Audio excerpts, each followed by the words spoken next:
Rena's doing the pledge. You pledge. Give the pledge. Okay.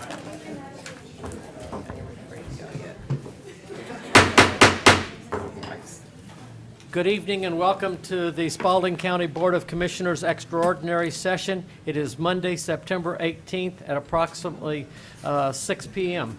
I'd like to start off and make sure everybody understands what's happening right with this meeting. This morning we were to have two meetings in a row. The first one was a public hearing at 9 o'clock and the second one was a workshop at 10 o'clock. Let me kind of cover them all at one time. The public hearing, the law says that we have to have a quorum. That's at least 3 commissioners to have a meeting. This morning, because of different things, we only had 2 commissioners here. Consequently, we could not have a public hearing on the millage rate. So we will re-advertise that meeting. We have to have 3, as I've said. We've had one already. We'll have the second one tonight. We will not be voting on the millage rate tonight. We have to have 3 before we can vote. We will move that meeting. It takes about 2 weeks for public notice to be done, so we will move that into October to be able to do that. We will have the public hearing, and everybody will have an opportunity to speak tonight. On the second part of the meeting was a workshop. The workshop's design was to us to go through a myriad of information that's on the agenda tonight. And be briefed by the staff on specific things so that tonight we wouldn't take up all those times asking questions that we could have got answered this morning. Because we couldn't do that meeting either. This will be a little bit longer meeting. Secondly, we did not have a meeting in the beginning of September because of the holiday. So we have 2 meetings in one coming on at this time. The way that we will do the public hearing was set for 6:30. We will start the Board of Commissioners regular meeting at 6 o'clock. We will go to 6:30. At that time, the county manager will tell me at 6:30 we will recess the Board of Commissioners meeting. Then we will go into the public hearing meeting. You should have signed up for if you want to speak, and the county manager, Dr. Ledbetter, has the list here, and then we will go through those people to be able to speak. I want to make sure everybody understands. Periodically, I am talked to about people speaking, and they say the commissioners don't look like they're interested or something like that. Let me tell you, sometimes when you see us looking down, we're taking notes or we're putting it into our cell phones to remember to do that. So it's not always because we're not maintaining eye contact. We're trying to capture what you're saying. So if you see us down here, specifically me because I'm a paper guy, and you see me down here doing something and I'm not making contact, that does not, please don't interpret that as I'm not interested in what you're saying. I am very, I think all of us are very interested in your point of view. This is a big decision we're going to make, and we want to hear what everybody's got to say. All right? With that, let me get back on the agenda. Please silence your cell phones so that it's not disruptive to the other people. At this time, I'd like to ask Commissioner Gwen Flowers Taylor of District 1 to deliver the invocation, and Commissioner Rita Johnson of District 3 to lead us in the pledge of the flag. If you will, join me in a moment of silence before prayer.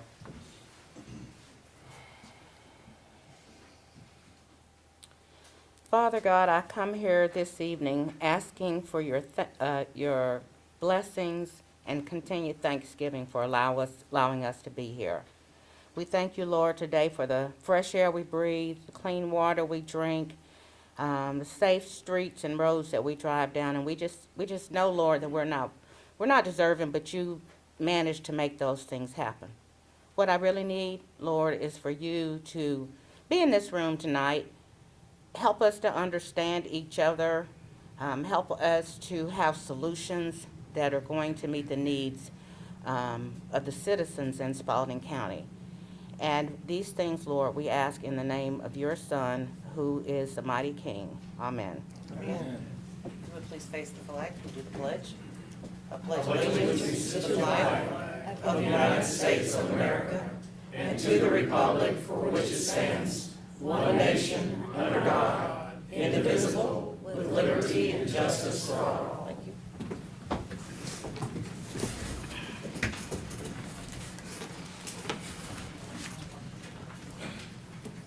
Okay, okay. We have Commissioner Bolden is been excused for a medical reason, so everybody knows. At this time, I'd like to call for see if there's an amendment to the agenda. There is, Chair, I'd like to request to amend the agenda to include a new item number 6 under the consent agenda to approve the interlocal cooperation agreement with the City of Griffin for the executive director position at the Griffin Spalding Land Bank Authority. I think that finally got worked out, right? Okay, I have a motion. Do I have a second? Second. I have a motion and a second. Any more discussion? All those in favor signify by raising your hand. 4-0, motion carries. We've amended the agenda. This is 6, right? Correct, number 6. All right, let's see here now. We're at conduct a public hearing on the abandonment. Is that where we are at this? That's correct. Yes. Number 2, I have a lot of handwriting on my agenda, so please excuse me as I try to work our way through it. Conduct a public hearing to consider the abandonment of portion of Fincher Road. Director? Good evening. This case petition is for Fincher Road abandonment. Applicant is TCLB Hebron Bay LP. Address, of course, is Fincher Road. In 2020, a plat was approved that showed a portion of Fincher Road abandoned without going through the appropriate processes. At the beginning of 2023, Community Development and Tax Assessor staff, in conjunction with the county's GIS consultant, worked with the property owner to correct the plat and follow through the abandonment process. The property owner is requesting Spalding County to abandon a portion of Fincher Road that leads to the Grayson Park development to reflect the change that was approved in 2020.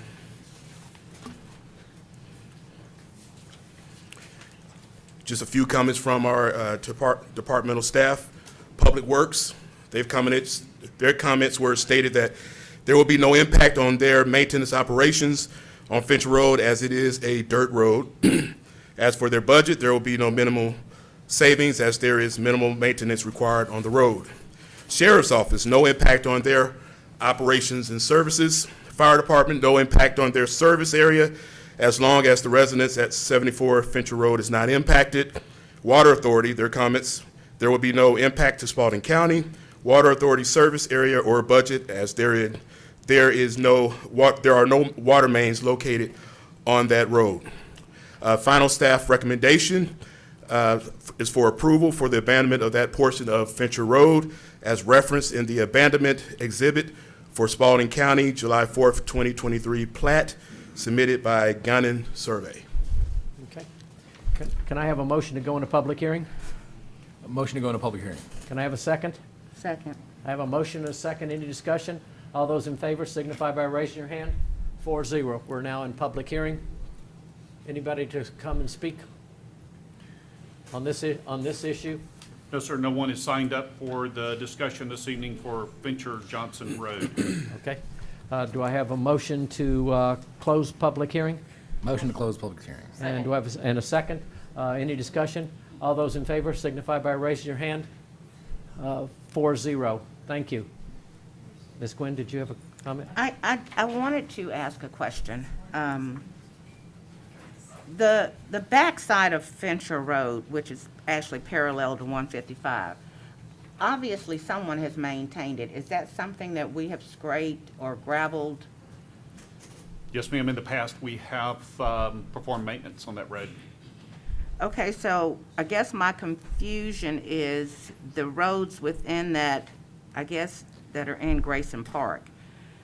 I mean, the entirety of Fincher Road is everything that's behind those units, right? That's parallel to, The abandonment is, there's only one house that currently has a Fincher Road address, and the abandonment is at the far property line of the house that has that address. That is correct. It's well north. so, but we will be abandoning the entirety of it. No, ma'am, not the portion that is on, that fronts the property that currently has a Fincher Road address. Okay, I really didn't understand what you just said. So there's just one house that has a Fincher Road address currently, and that property will still have a Fincher Road address. So you're not abandoning the entirety of Fincher Road, you're abandoning it from her property line, To the end of the road? yes, Okay. to I the was- end of the road. Yeah, wondering how they are not gonna have an address since someone's already there. Okay, thank you. All right, do I have a motion to approve? Yeah, motion to approve. Do I have a second? Second. I have a motion and a second. Any more discussion? All those in favor signify by raising your hand. 4-0, motion carries. This doesn't need any kind of like second reading or anything, right? Like, we used to do this once. Okay. There will be a quit claim deed for the chairman to sign, just that will record signifying the abandonment. Who does it go to? The clerk's superior court. Clover Superior. Okay. Item number 3, which is a proposal and approval of the millage rate, will not happen tonight per my discussion earlier. Item number 5, presentation of financial statement. Ms. Jenna Garrison? Are we not having a public hearing? We are at 6:30. At Oh, 6:30. okay. When it gets to be, I'm sorry, yeah, Okay, yeah, I heard that. I was just like, okay, we went past something. it's okay. Okay.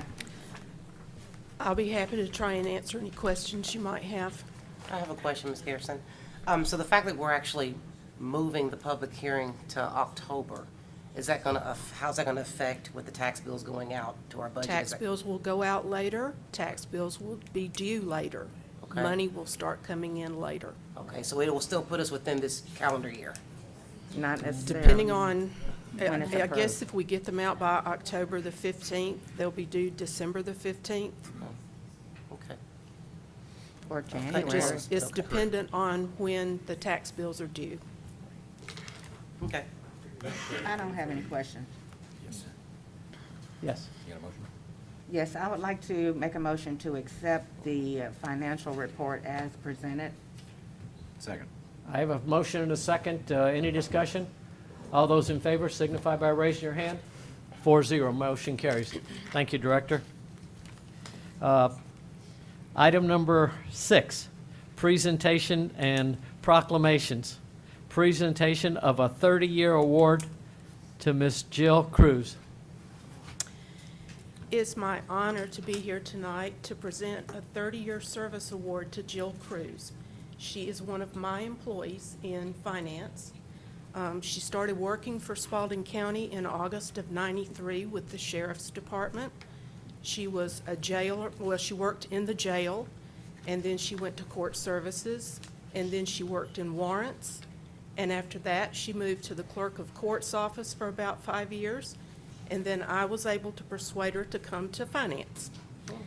In the finance department, she's an accounting associate. She handles bank reconciliations, she's the revenue technician, she's the budget analyst, and she's the go-to person if you need to find something, any kind of transaction. She comes to work every day with a good attitude, and she gives 100% every day. So I'm very proud to have her in my department. Jill, come forward. And I think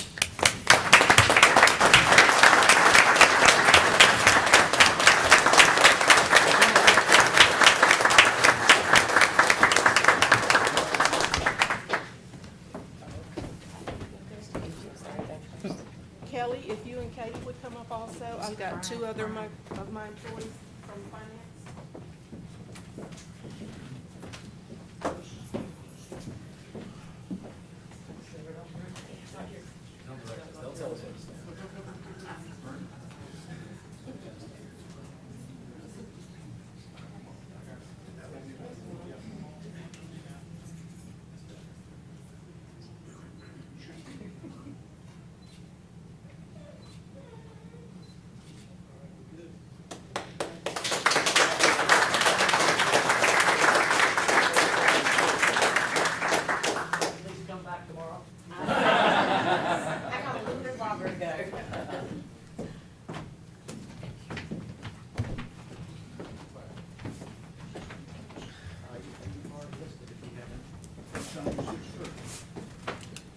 Did Jill not want to say anything?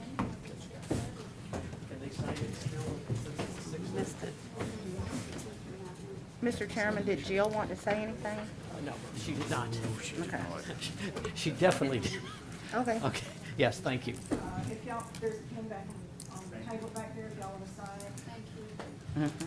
This is for the 6:30 meeting, so everybody understands. Item number 2, consider requests for a proclamation expressing the county's appreciation for the assistance with technical support on documentation and compliance requirements, including environmental compliance, historic preservation issues, and strategic approach to sections 404 and 406 of the FEMA mitigation grants after the January 2023 tornadoes. Hello, Chief. Hey, good evening, y'all. Good Thank y'all evening. for this opportunity. We want to recognize tonight some great partners that we found during the tornadoes of 2023. They were definitely a bright spot for our community. I feel like they're partners. We were able to gather and capture all of our data we needed from our various departments for our response, and they were able to magically put it together and be our sounding board and our guidance with FEMA, because some things changed along the way. So we wrote a proclamation to recognize their efforts. If Steve Jones and Robert Ramsey will come up here, these are the two guys, and then they have a great team, Miss Special, great folks, constantly on the phone with me day or night, weekends, and so we just have something we just wanted to share with you. January 2023 Disaster Relief 4685 Declaration. Whereas Spalding County suffered a major damage as a result of 5 tornadoes on January 12, 2023, causing over $8.5 million in damages to the county, resulting in a federal declaration.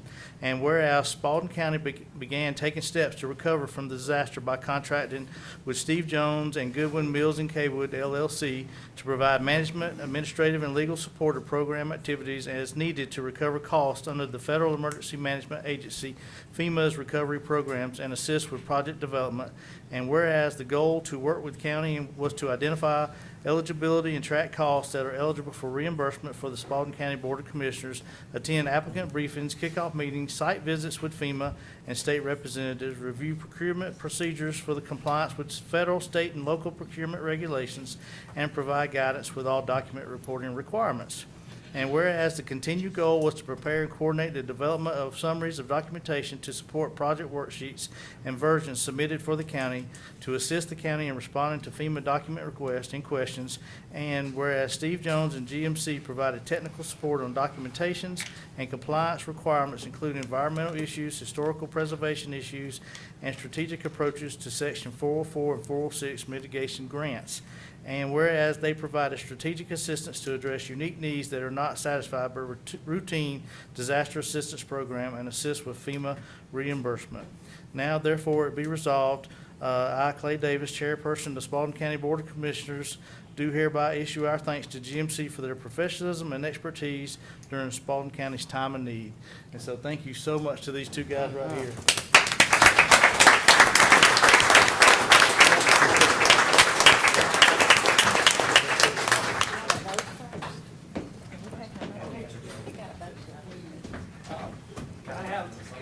Can I have a motion to approve? Motion to approve. Can I have a second? Second. Any discussion? All those in favor, please signify by raising your hand. So we got Gotta make sure we do it all properly. Come on, let's step up here in front of, come on.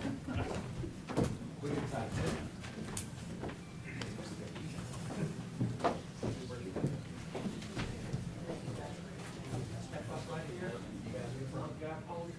Yep, Chief, you over there. Dr. Ledbetter, would you like to be in this, please?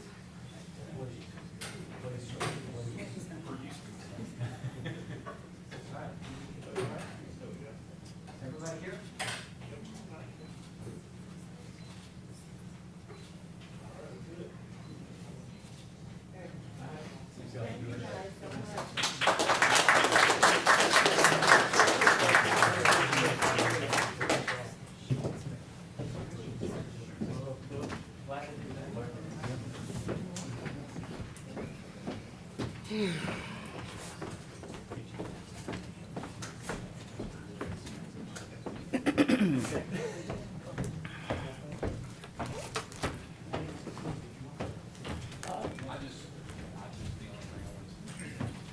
I just wanted to say thank you all from the bottom of my heart.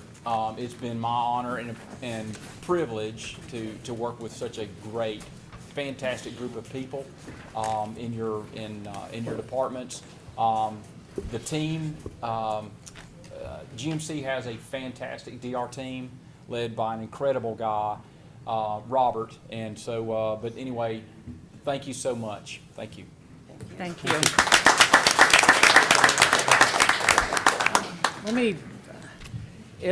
We've got a number of people who are having a tough time standing. If you're able to stand and can give up your seat so the people who are having a tough time standing, we would much appreciate it. Thank you. Item number 3, presentation by the Spalding County Department, Fire Department on the dashboard by Fire Chief Byrd. Chief Byrd, welcome back. Thank you. Good evening, everybody. evening. Dr. Ledbetter, as you know, tasked each department head would come up with a dashboard. So this will be the fire department's version. We approached it as we had historical knowledge of a lot of data. This really helped us quantify, so we're going to present what we found. Next slide, please. Am I moving me all? Why is it not?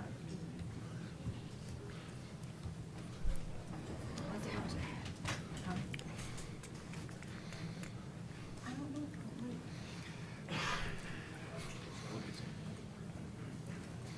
And some of the data we were looking at is we wanted to find out if we're deploying our resources effectively as we thought we were. And like I said, we have a lot of historical knowledge. We do have some reports, but this will allow us to really map out and see where our call volume is, types of calls, and so forth. So that was one of the first research questions we were looking for.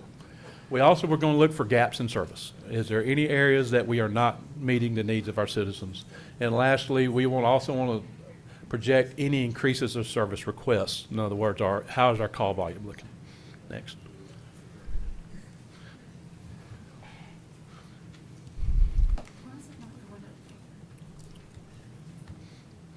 And what we were finding is when you see the next slide, you're going to see a staggering amount of call volume increase over the time period. We tracked from 2020 to 2022, and we've had a 54.5% call volume increase. And if you'll note, this is actually the first bullet. We tracked last year, or excuse me, 2020 from January 1st to July 31st, which is the data that we present tonight, and looked at the current January 1st to July 31st, 2023. And you'll notice in 2020, at that point in time, that snapshot, we had 1,500 calls. July 31st of this year, we're at 2,841. Now, also realize we had obviously an abnormal event on January the 12th, which accounted for about 200 of those calls. But you deduct those out, we're still well ahead of where we were in 2020. Next slide. So what type of emergencies do we run? This slide will show you that we are 50% emergency medical calls. That was the same in 2023 and in 2022, so the types of emergencies we're running is not changing. The red part of it, we'll see fire. Those are actually calls that actually self-explanatory. They actually is something burning. The service calls, which can be confusing, is everything from a gas leak to wires down to somebody having a smoke alarm sounding that just needs assistance. So those are service calls, and hazardous conditions is one of those that's kind of a catch-all. It could be fuel on the ground or anything that's not burning but does still present a hazard. And you'll note, if you look at the two pie charts, the one on the left was from 2023, the one from this exact snapshot from this time last year, they're staying consistent. These are our same types of calls we're running. Next slide. Now, this is something that we don't like to have to report. We've had staffing issues. We are currently at 17 firefighters short. Good news is we're in the middle of a hiring process. We're actually conducting background checks right now, and it looks like we actually have more. Pardon me? 17 short? We're 17 short. We're 17 short firefighters. Out of 25 on a shift. We have more qualified applicants, is what is appearing, than we have slots for the first time since I've been here, and this is my third and a half year being here.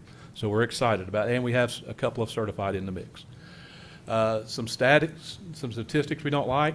You know, we run two rescues, one at east and the left, our east and west side of the county. Both are carried by captains. Due to staffing, we've had to drop down to one rescue 79 times in this part of the calendar year. So what we have to do is move one rescue center of the county, which carries the advanced extrication equipment. Does that mean 79 different shifts or 79 different days? 79, you can call them shifts or days, but I'm counting them the same. Both rescues out of service during staffing. In other words, we did not have anybody to cover both rescues. It was 24 times. Now, those were some partial shifts mixed in, but if they were out of service, I count them. The next one is the staggering one. We've had to shut Station 7 down 11 times because we could not bring enough people together. And our team does an outstanding job and step up with overtime, but overtime's not a sustainable model. They get tired, they get worn out. A 48-hour shift is very demanding whether you run a call or not. You're away from your family, you don't sleep well in a fire station. Chief Polk and I have stepped up and covered battalion numerous times to keep stations open, but it's just not a sustainable model. So with this new recruit class that we're hiring, realize it takes about 9 months to get them up and running. But we're still quickly trying to do everything we can to reduce the amount of times those stations get closed. Has the inmate work program come online? Like They're taking their final test next week. And I'm going to tell you, they've been done outstanding. I would hire any 5 of them right now. Awesome. They're That's outstanding. That's Some of the best workers I've seen in a long time. Can I ask one quick question too, Chief? Yes, ma'am. Are all these residential calls, or how many of these are actually commercial calls? Oh, if we go back to fire, it's just a mixture of both. I could break those out. No, for I you. was just curious, but obviously the bulk of it is They're both residential. commercial and residential. Luckily, our commercial fires, that's one of those, low frequency, high risk events that we don't run a lot of. Okay. We did have a significant warehouse fire in that time, which was a major loss off 16. Okay. But it was a non-sprinkler, non-monitored building, and by the time we received a call, fire was through the roof on that one, and that was a couple $1 million loss. So But- do you have a service truck or a vehicle that goes out each time Spalding takes an EMS call? That is currently up and being built as we speak. So right now, we send engines on those calls. So for every EMS call that some ambulance is making, we're sending a vehicle? Not everyone.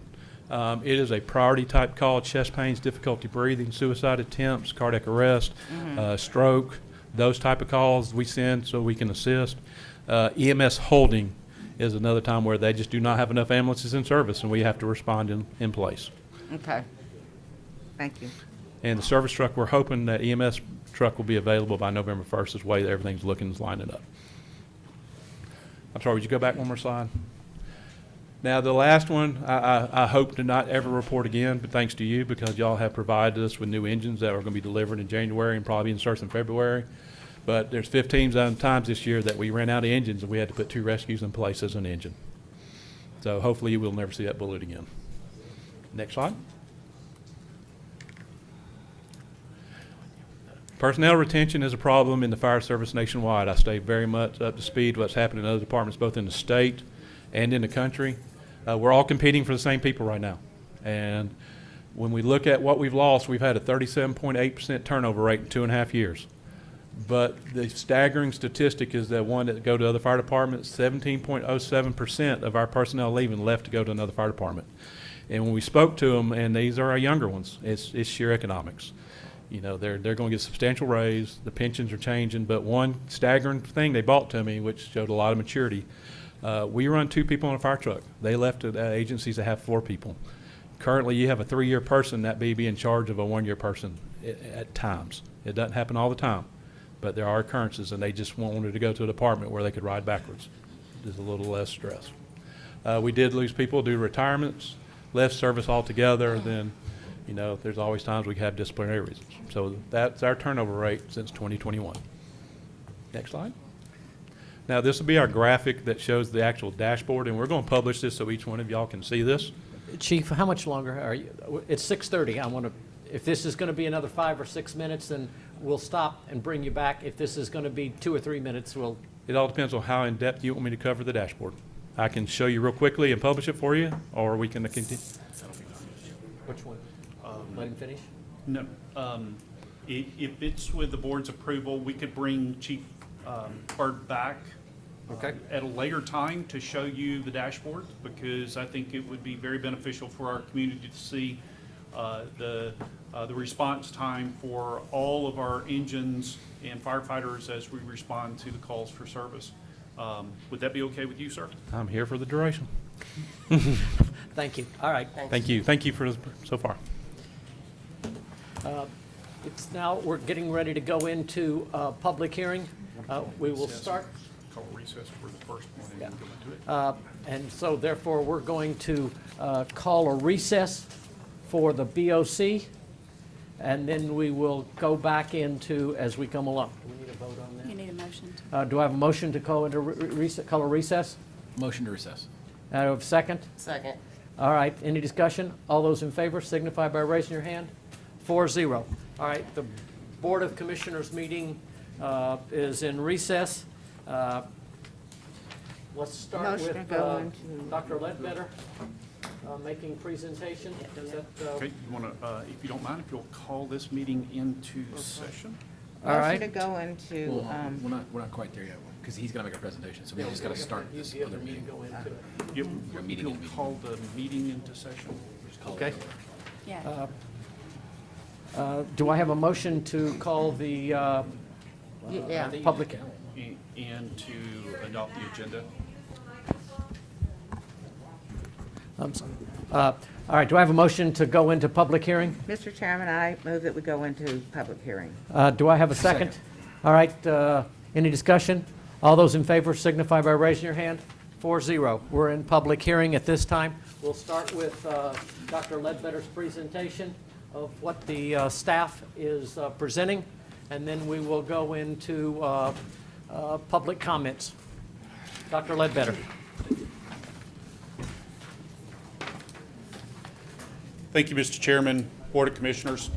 It's my privilege to stand here before you this evening and share with you where we are for our millage rate. And to get us started, I would very much like to just call your attention to a couple of areas of consideration. So Spalding County's been around for 172 years. We're approximately 200 square miles of space for our community, with about 600 employees who take advantage of employment opportunities across our community. So that is our full-time employees. We have an additional roughly 40 part-time employees who take us to the next level for our boost grants to deliver food, our Meals on Wheels, our bus drivers, our Parks and Recreation members who support and help us as we move our community forward with our parks. Just very thankful that we have all of these employees who participate with us along the journey. Over the last year, we have grown by 1.5% according to the U.S. Census Bureau. We have about 460 miles of paved roads and about 82 miles of non-surfaced roads that last year we were afforded the opportunity to put chip and seal on a few of those, and it seems to have worked out quite well for us. The roads are faring quite well in those two areas.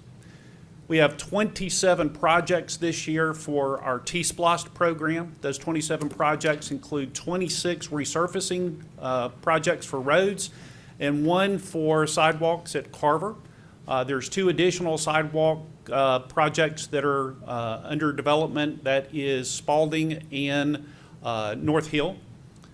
We have 27 parks plus one. The plus one is the Aquatic Center that will be substantially complete by December of this year, with anticipation of opening that facility first quarter of 2024.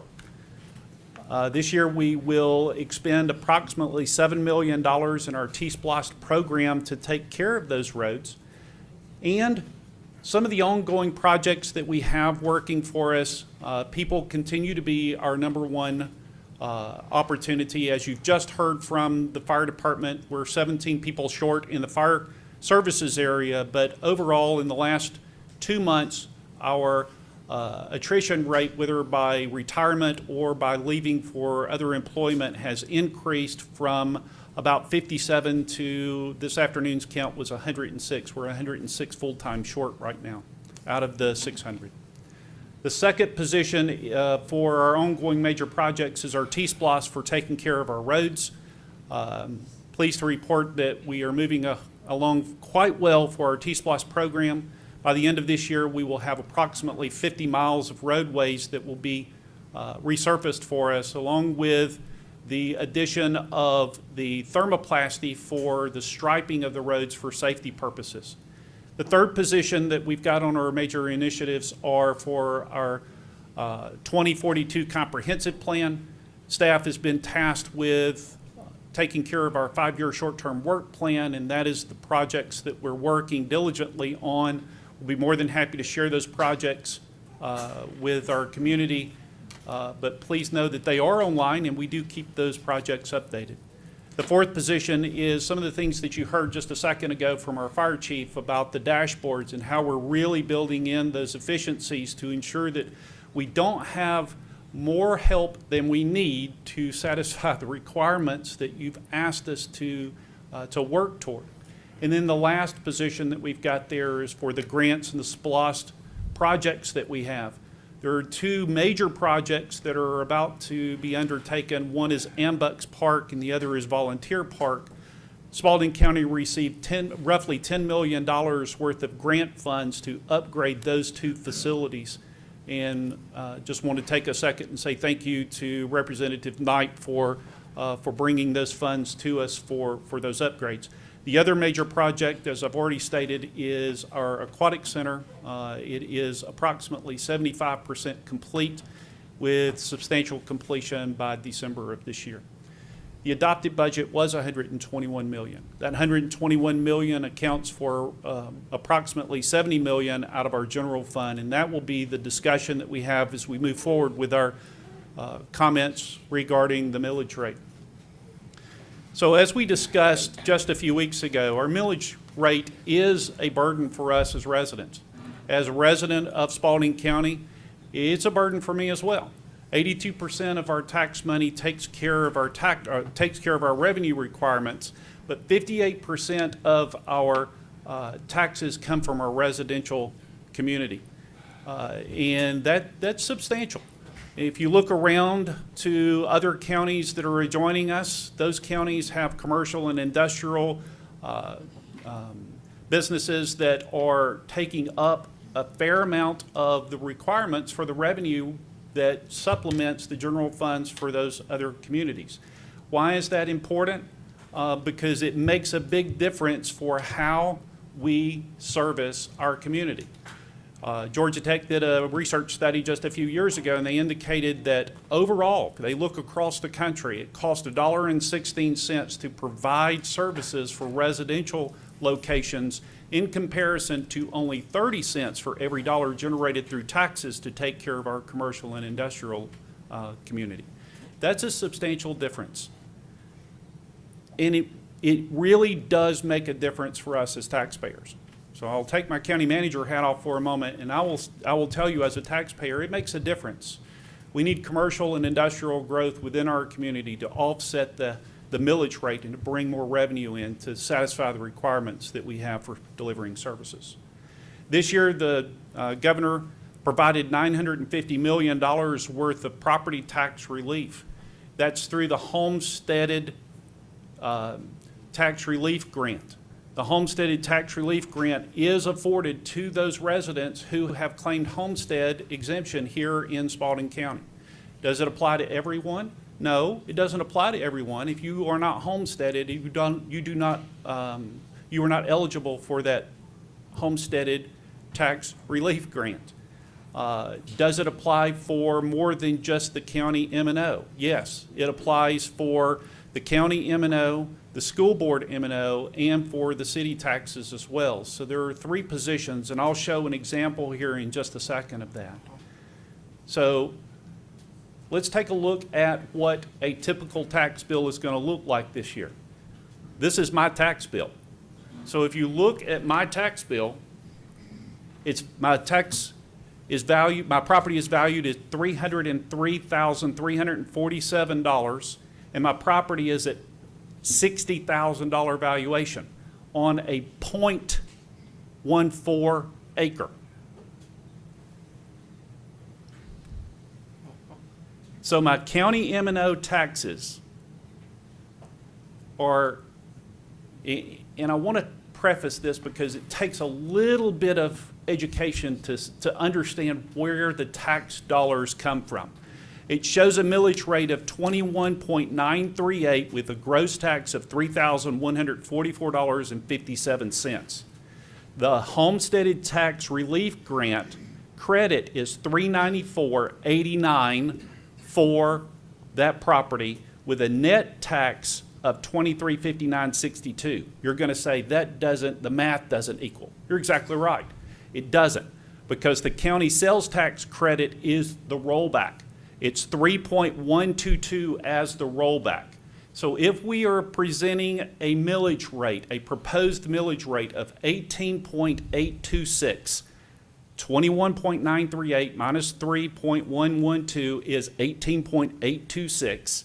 My total tax bill is $2359.62 because you were subtracting the additional $446.07 as the rollback. But then the state of Georgia has made the way the math works, we are giving back I'm giving back $56.02 because of that rollback. I'm giving that money back to the state.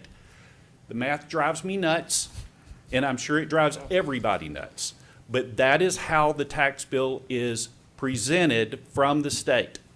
Additionally, the county school M&O is $2,399.78 for my gross tax, but I get an additional $301.36 off from the homesteaded tax relief grant, which brings my net tax bill to $2,098.42.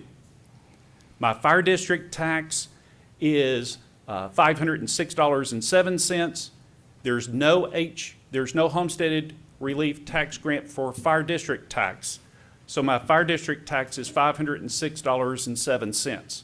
My total bill is $4,964.11. Now then, why is that important? Because last year my valuation was $212,013. This year it's $363,347. I've had an increase of 71.4% for my tax bill. So, looking at the difference between this year's tax bill and my assessment was $5,219.06. My tax bill is $317.61 less than my assessment. Why? Because of the homesteaded tax relief grant. That's the savings that I've had from that grant. So, last year, for a home that was valued at $100,000, the tax bill was $1,388.72 using the 16.138 millage rate. This year, that $100,000 home is $787.95. So it's a difference of $600.77, and the information on the bottom is using 18.826 as the proposed millage rate. For a $350,000 home, last year's bill using 16.138 mills was $5,024.92. This year, with a proposed 18.826 millage rate, it's $331.97 less, or $4,692.95. For homes that are not homesteaded, a $100,000 home last year was $1,454.48. This year, it's $1,562 using the 18.826 millage rate, a difference of $107.52, or roughly $9 a month. For a $350,000 home, last year at 16.138, $5,090.68. This year, $54.67, or a difference of $376.32. or roughly $31 a month more. So again, the cost of services, to provide services for the tax generated, for every $1 of tax generated, it cost us $1.16 to provide services. Tax generated. That means property tax plus our local option sales tax. For a commercial or a farm or manufacturing facility, for a farm it's 37 cents, for an industrial and manufacturing facility it's 30 cents. So there's a big difference between homes, providing services for homes, and providing services for industrial and manufacturing. It costs the county more money to do those services. But we're burdened. As a taxpayer, I'm burdened for that. So where are we spending our money? This is an indication for where we're spending it. I won't take a lot of time to read through it, but we are being frugal with where we're spending our money. We are not heavy loaded in the way that we're spending it. Why? Because in 2015, the voters voted to provide projects through our SPLOST. These SPLOST projects were voted on by our community, and we put those projects into play. When we did, the cost of maintenance and operations for these projects continue to grow. We do not, nor are we able, to pay for maintenance and operation for projects outside of the SPLOST fund. Those funds are required to come from our general fund. So it cost us money for all of the parks. It cost us money for the Aquatic Center. It cost us money to provide services through our sheriff's department. It cost us money for our collections center. All of these are costs to the county. So where do we get this money from? 82% of our funding comes from our taxes. 9% comes from charges and services. We don't get a lot of money outside of the tax money that comes into our community. That's why industrial and manufacturing facilities are so important as we move and grow our community forward. With those businesses coming in, they help us offset our taxes because it removes us as the taxpayer base from being residents to the taxpayer of being businesses in commercial and industrial spaces. Staff is prepared to provide the level of service funded for '24. We can't accept the rollback at 14.209. We would have to immediately begin cutting services to our community. For maintaining last year's millage rate at 16.138, remember this was the absolute bare minimum that we needed in order to carry our community forward from last year. That means that there is no funds available for the Aquatic Center. So the Aquatic Center will be built and then we will not use it. It will have to, we don't have the funding for it. Ladies and gentlemen, this is a presentation to the Board of Commissioners. If you're not going to be able to make comments and be quiet and listen to it, then I'd ask that you leave. We're trying to pay attention. We're getting ready to make a huge decision in the next month on what we're doing. So please try to refrain now and while the other speakers come forth. Sorry, Dr. Ledbetter. No worries, thank you. It was the absolute bare minimum required just to continue the services that were available. But it does not put any money into the fund balance to ensure that should we have an emergency, we would have funds available. If you notice the screen, last year we did increase the amount of revenue that was brought in by maintaining the same millage rate at 16.138. It increased our tax revenue by $5,020,511, but we also were required to use $7.8 million out of fund balance just to balance the budget. That's a lot of money.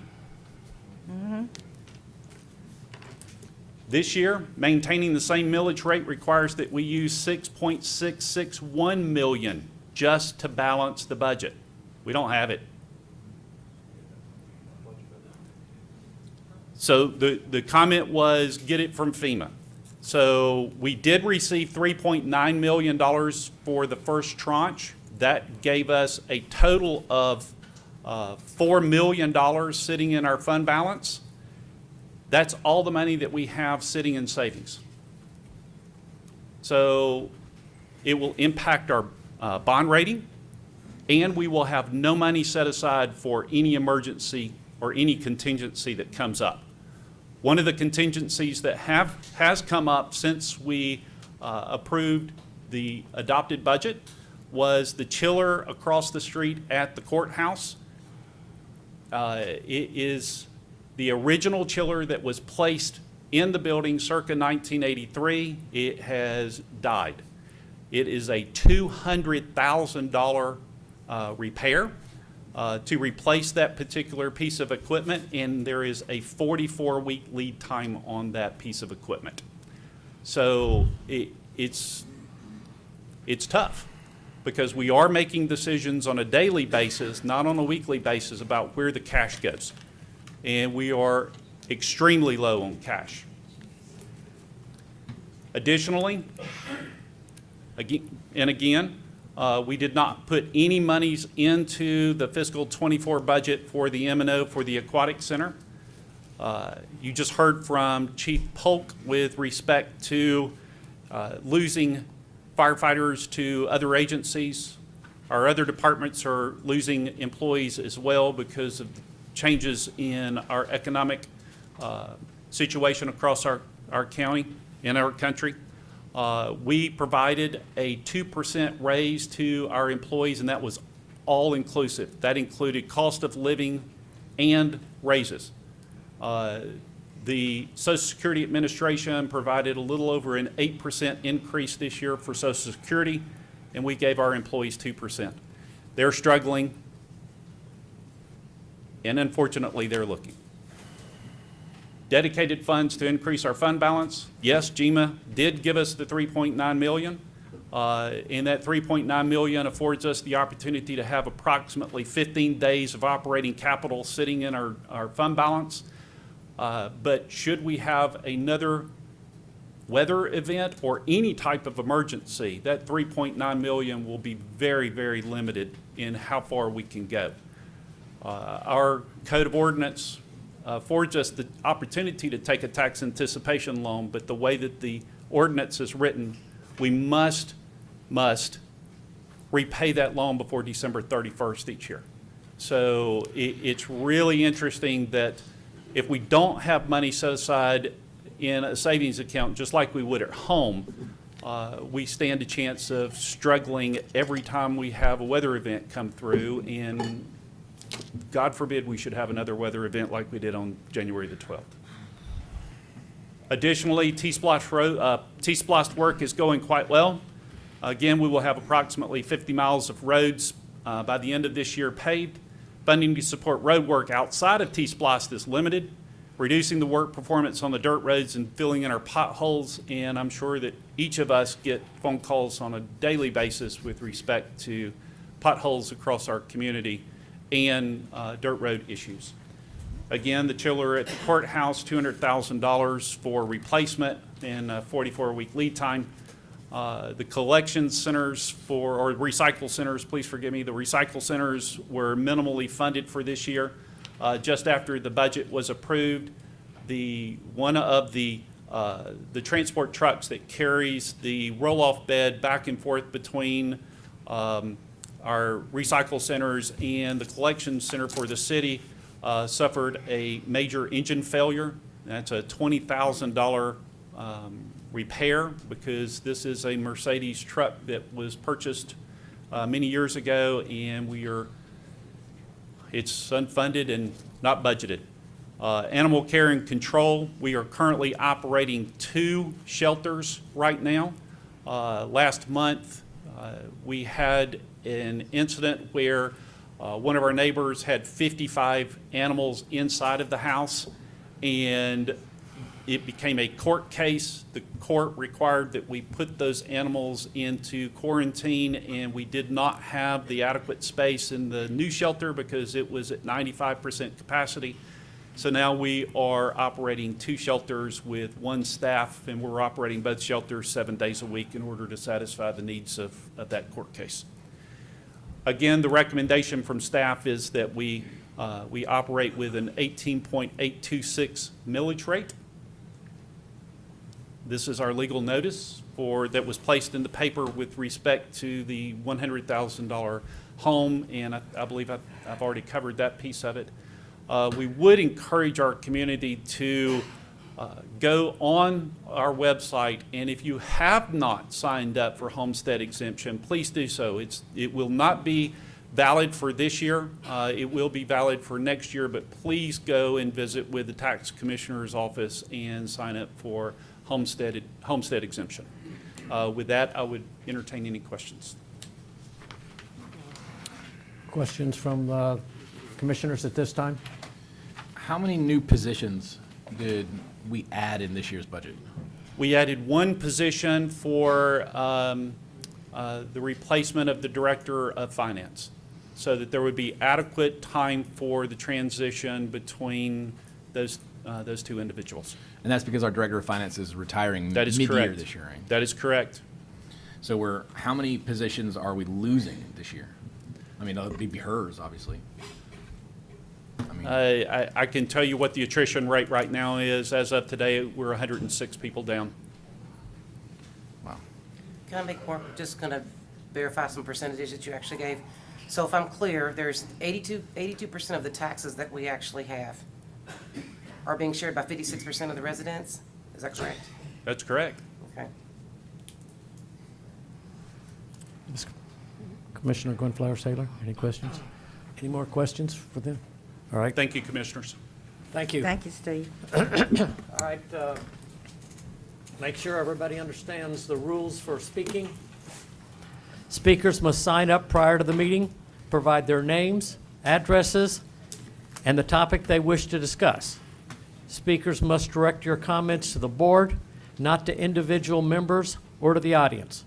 Personal disagreements with individual members or county employees are not a matter of public concern, and personal attacks will not be tolerated. The chairman has the right to limit your comments in the interest of disposing of the county's business in an efficient and respectful manner. Speakers will be allocated 3 minutes to speak on their chosen topics as they relate to matters pertaining to the jurisdiction of the Board of Commissioners. No questions will be asked by any of the members during citizen comments. Outbursts from the audience will not be tolerated. Common courtesy and civility are expected at all times during the meeting. No speaker will be permitted to speak more than 3 minutes or more than once unless the board votes to suspend the rule. All right, there's a couple of points I want to make sure. If you're coming up here to speak about a commissioner and your disapproval of him, that's not acceptable at this time with our rules. If you're going to speak over 3 minutes, we will gavel you. The county attorney has a beeper that will go off at the end of your 3 minutes. That's the end of your 3 minutes. I will gavel you and bring up the next speaker to come forth. I want to make sure there's no doubt about the rules that we have to be able to do this. We've done this a number of times. We're pretty good at it if you just stick with the rules we've got. I do not expect members of the out there in the audience listening to be clapping, carrying on, doing all of that kind of stuff. I know that that's a natural tendency to want to do that. That's not what this is about. We're trying hard, the commissioners, to listen to what people are saying. We want to hear. And when people are clapping, making comments, saying things, we miss part of the sentence. Okay?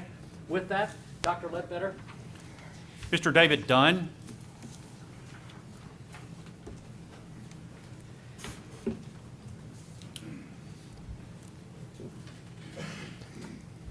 Please say, I'm sorry, go ahead. If you would, please state your name and your address for the record, please. Sure. David Dunn, 318 Stonewood here in Griffin. Good evening, ladies and gentlemen of the board. Like I said, my name's David Dunn. I live at 318 Stonewood. Born and raised right here in Spalding County. I've been here most of my life except for my time serving my country, but born and raised here. I wanted to let you all know that like Dr. Ledbetter mentioned, my property tax has gone up over 40% in the last 4 years, across the board. According to SpaldingCounty.gov, the most current tax digest and 5-year history of levy, which is from 2017 to 2022, indicates an increase of $11.8 million in total county tax levy. That is a 44.6% increase over a 5-year period. Most of these increases seem to be with mobile homes, timber 100%, and heavy-duty equipment. But the same report also shows a severe decrease in motor vehicle tax. So I ask, what is this money buying Spalding County?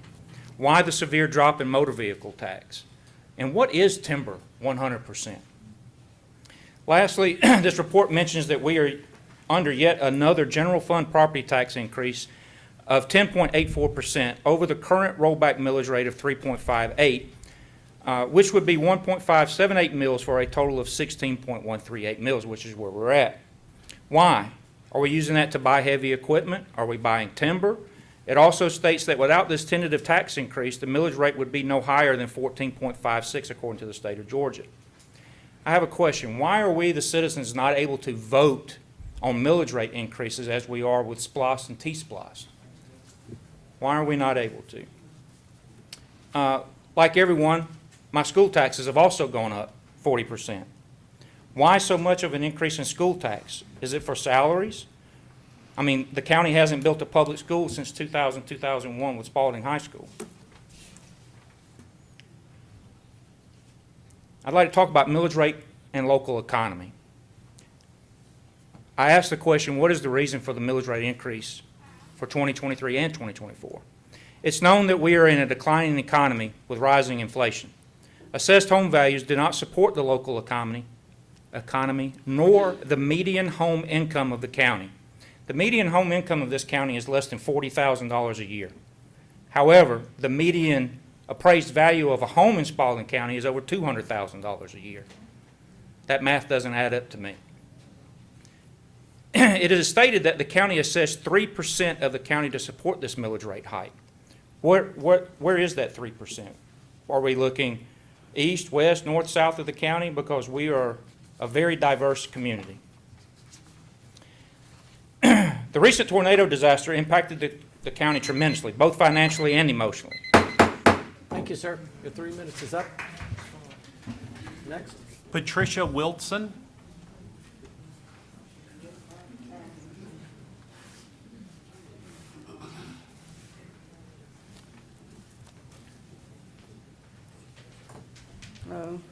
My name is Patricia Wilson. I live at 1534 East McIntosh Road, Griffin. Thank you. And I'm not a public speaker, but I figured this was a great time to come out and speak, or try. So I wrote things down. So, for one thing, I appreciate you all giving us this chance to have our input. So I also pray that when you make this decision, that you will listen to it, what everybody said, that you would take it to heart. Because we, just like you all, have to pay. Everything's went up. Gas has went up. Food has went up. Rent has went up. Mortgage has went up. My homeowner's insurance went up, even though I'm still fighting to get my home repaired after the tornado. My car insurance doubled. So everything has went up on everyone. To me, it seems like maybe the county can come up with things that they can lower, maybe pay for something else that we use that is not a need, but don't take away our needs, and don't go up on our taxes. We're being taxed to death as it is. I mean, our federal taxes have went way up. Even though I got an increase at work, just like some people here, it doesn't matter because the federal tax takes it all away, so I can't tell the difference. And just don't make it so hard on everyone. We already suffered a devastating trial during that tornado. Some people lost everything. My next door neighbor, her house is destroyed.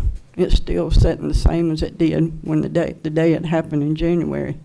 So I don't know what she's going to be able to do.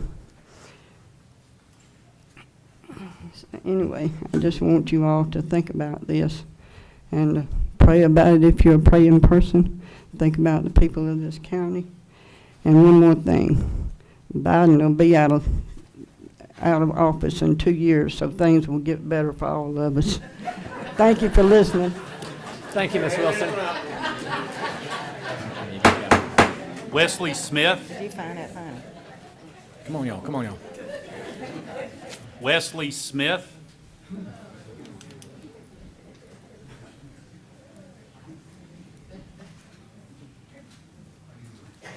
My name is Wesley Smith. I live at 376 East College Street. I'm a retired Army chaplain. Love Griffin, 8th generation Georgian. Some of the slides are skewed, it seems to me, because as one of the speakers said already, how many $100,000 homes are there here? And in the slides on the increases, those homes year to year, they didn't increase in value. My house has gone up $4,000 in taxes in 2 years. No assessors come to my house. There have been no improvements. So the slides don't make sense to me. But in my neighborhood, many people are retired. They're on fixed incomes.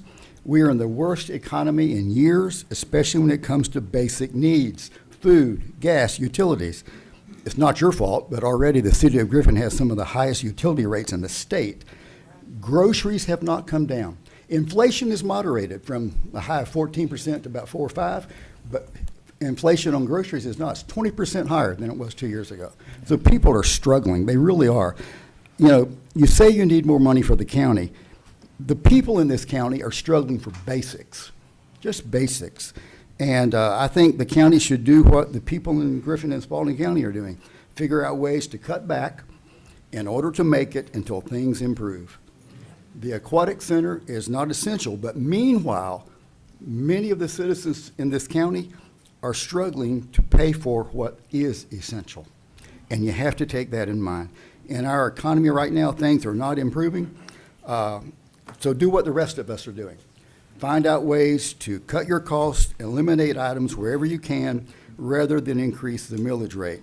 With my tongue planted firmly in my cheek, and yes, Army chaplains do have sensitive humor, I was tempted to call it a pillage rate instead of a millage rate.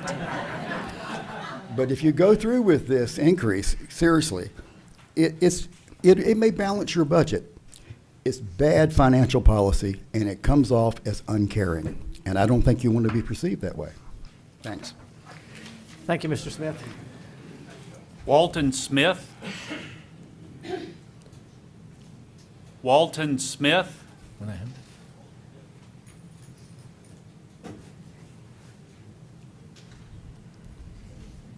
Richard Dudley.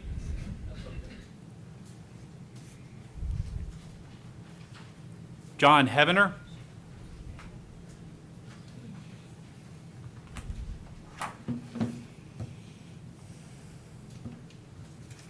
My name is John Heavener. My address is 804 Peach Blossom Court. Dr. Ledbetter, Chairman Davis, members of the commission, thank you for hearing us. I am a 75-year-old retired citizen. I live on a fixed income. I'm trying to keep my head above water financially. As a senior, I've experienced a 36% loss of buying power in the last year, after a 40% loss of buying power in 2022. Consumer debt's up significantly. Mortgage defaults are up 57%. Loan defaults are up 5% and 6%, and soaring credit card balances are up 8%. As a senior citizen, all those things impact me.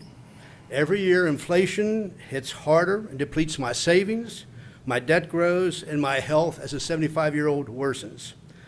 I started paying taxes when I was 17. I worked my way through college. I was drafted after college, and after drafting, I worked for the government and worked for everybody else across the country. I've worked for 50 years paying taxes. I've paid property taxes for 53 years. Then, great idea, I moved to Spalding County to enjoy my retirement years. But onerous taxes are making this more difficult for me every day. Just up the street, a neighbor, a friend of mine said, "John, I'm selling my house. I can't afford the taxes anymore.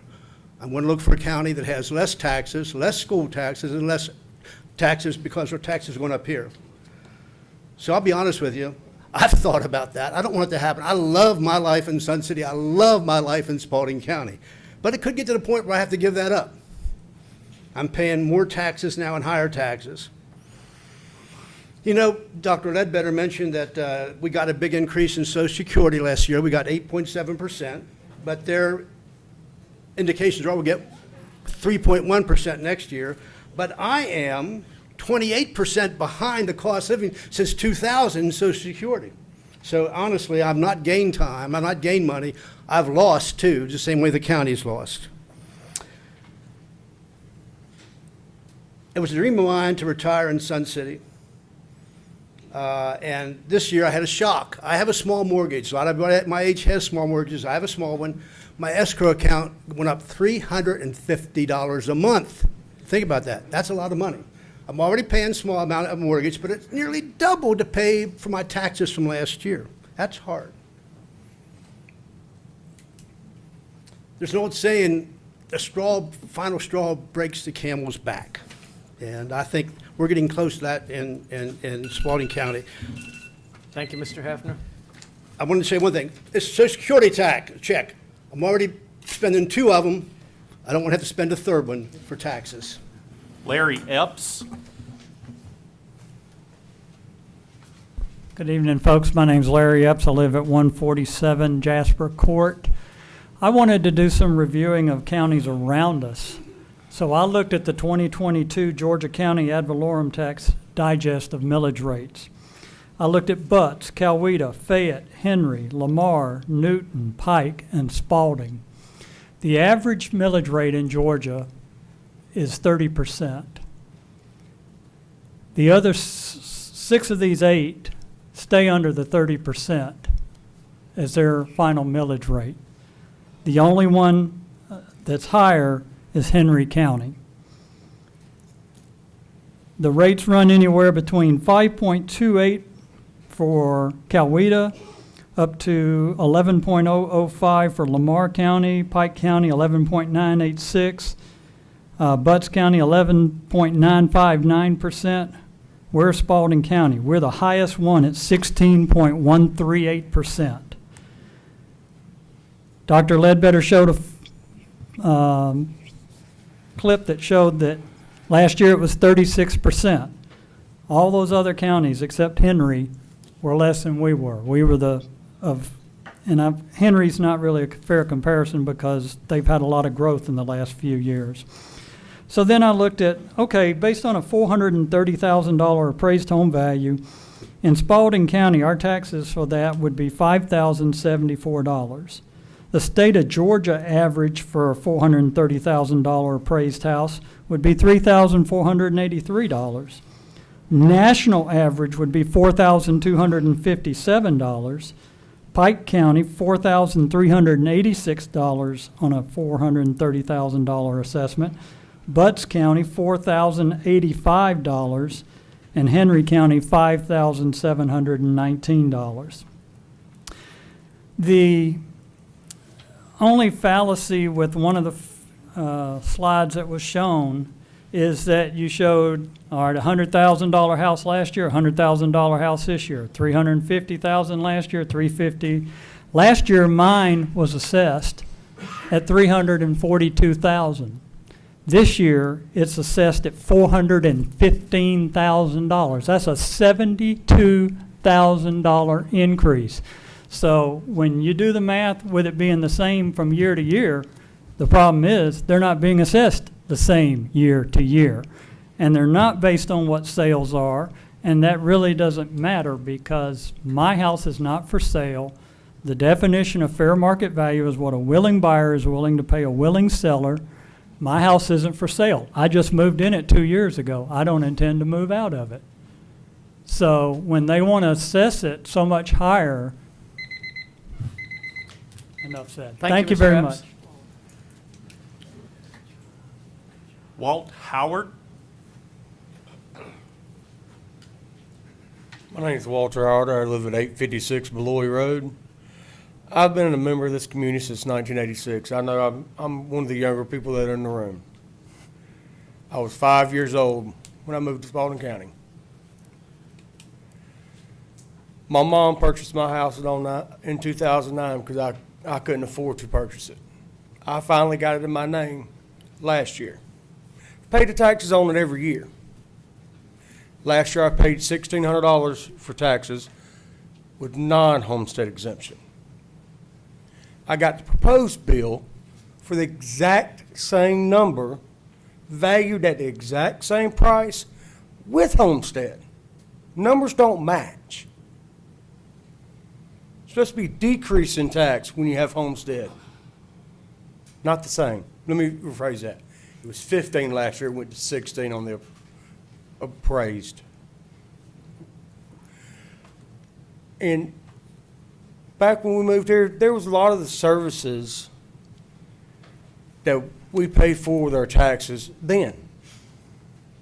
Yeah, there was less people. We have a whole lot more people in this county now than we had then. Yes, we've had inflation. But what I don't understand is we keep building things. Yes, y'all give us a vote to build them, but in that vote, it's not said that, oh, you have to pay for them again, like the Aquatic Center. I've been listening to a lot of the meetings online because I work a lot and don't get time to get down here. When I was looking at the Aquatic Center, we have to pay to use the Aquatic Center. Our taxes are being raised to fund the Aquatic Center, but we still got to pay to use it. We're still paying for it more than one time. We did a T-Splosh to build it. I mean, we shouldn't have to do that. If we're paying to manage it, we should be able to use it for free. I mean, that's my opinion. I mean, the collection centers, which are called recycle centers now. Yes, they were funded from T-Splosh for a certain purpose, and now everything's been pulled out of it. And we still have to go pay to have our bigger items dumped. That's why it was added. When I moved here, we had trash centers. In '86, it was a dumpster behind the firehouses. We're gonna build them and make them better, but then y'all take everything out. What was the point in building them, make them better when we already had that service? We didn't have to pay somebody to manage it. 2 or 3 people there a day managing it. When they're open 7 days a week, self-service. Thank you, Mr. Howard. Ken Cook. Good evening, I'm Ken Cook, 670 Patterson Road. I also attended the September 5th Board of Commissioners meeting. I would like to share my opinion on September 5th in today's Board of Commissioners meeting. Dr. Ledbetter used the 2021 Georgia Tech Research Study of Effingham County to justify increasing the millage rate. Almost all the Effingham County's economic data does not match Spalding County's economic data. Dr. Ledbetter should not be using another county's old irrelevant data to justify raises in Spalding County taxes, in my opinion. Dr. Ledbetter gave a tax increase presentation at the September 5th meeting, and today, one of the reasons he gave to justify his $120 million 24 budget, his $11 million increase, was the managed maintenance and operation of the new Aquatic Center. Spalding County property owners should not have their taxes raised to pick up the tab of the Aquatic Center. In my opinion, the Aquatic Center should be self-sufficient. Spalding County should charge admission and sell memberships for this non-essential facility, or put out a long-term lease bid, let private business operate the Aquatic Center. Proceeds from charging admission or long-term lease could fund raises for Spalding County employees. Either way, the millage rate increase would not be needed to fund the Aquatic Center. Our property taxes are already through the roof. Spalding County taxpayers have been assessing property values higher every year since 2019, resulting in higher property tax bills. Adding a millage rate increase would add insult to injury. And Dr. Ledbetter's September 5th in today's presentation did not mention the amount of additional tax revenue generated from the property tax increases since 2019. He also did not mention the projected tax revenue that will be generated with current construction and the future planned 4,000 additional new home sites. Some SPLOST facility projects are being funded, subsidized by Spalding County taxpayers. SPLOST facilities project should be structured with an alternative funding source to be self-sufficient to avoid raising taxes on Spalding County property owners. Dr. Ledbetter should be given a mandate to take a deep dive into non-essential Spalding County services and make needed cuts to unnecessary government spending. Spalding County taxpayers should not be on the hook to pick up the tab for non-essential services. Non-essential services either should be structured with alternative funding sources or achieve self-sufficient or canceled. It's been proven that cutting taxes stimulates and grows the economy, resulting in higher tax revenue. Dr. Ledbetter should learn from California and New York that continually raising tax revenues decrease with higher taxes. Dr. Ledbetter's $120 million 2024 budget is a $11 million increase. An $11 million increase for 2024 would cost Spalding County taxpayer owners almost an additional $1 million more a month. Spalding County received $3.9 million from FEMA for the January 12th tornado damage. Dr. Ledbetter wants to raise property taxes to create an emergency fund. In my opinion, we pay state and federal taxes so that GEMA and FEMA funds are available to us, again, for the future emergencies. Thank you. Mr. Cook. Appreciate it. Lanny Hook.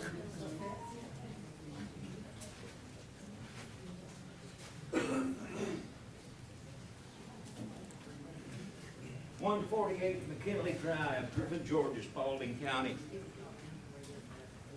$124 million for an aquatic center. What in the world do we need an aquatic center for? Do you realize the upkeep on a swimming pool, the maintenance, the chemicals, the constant electricity running in there is going to cost you over $2 million a year? You're never going to get it back. Go down there now, call it off, cover it over. You want to swim, go out to the reservoir, there's plenty of water. Ain't nobody going to hold you back.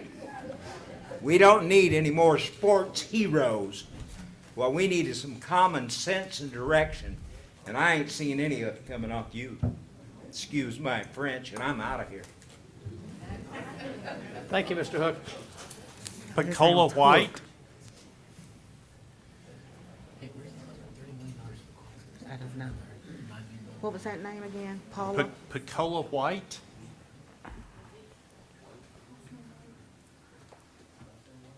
Michael Middlebrooks.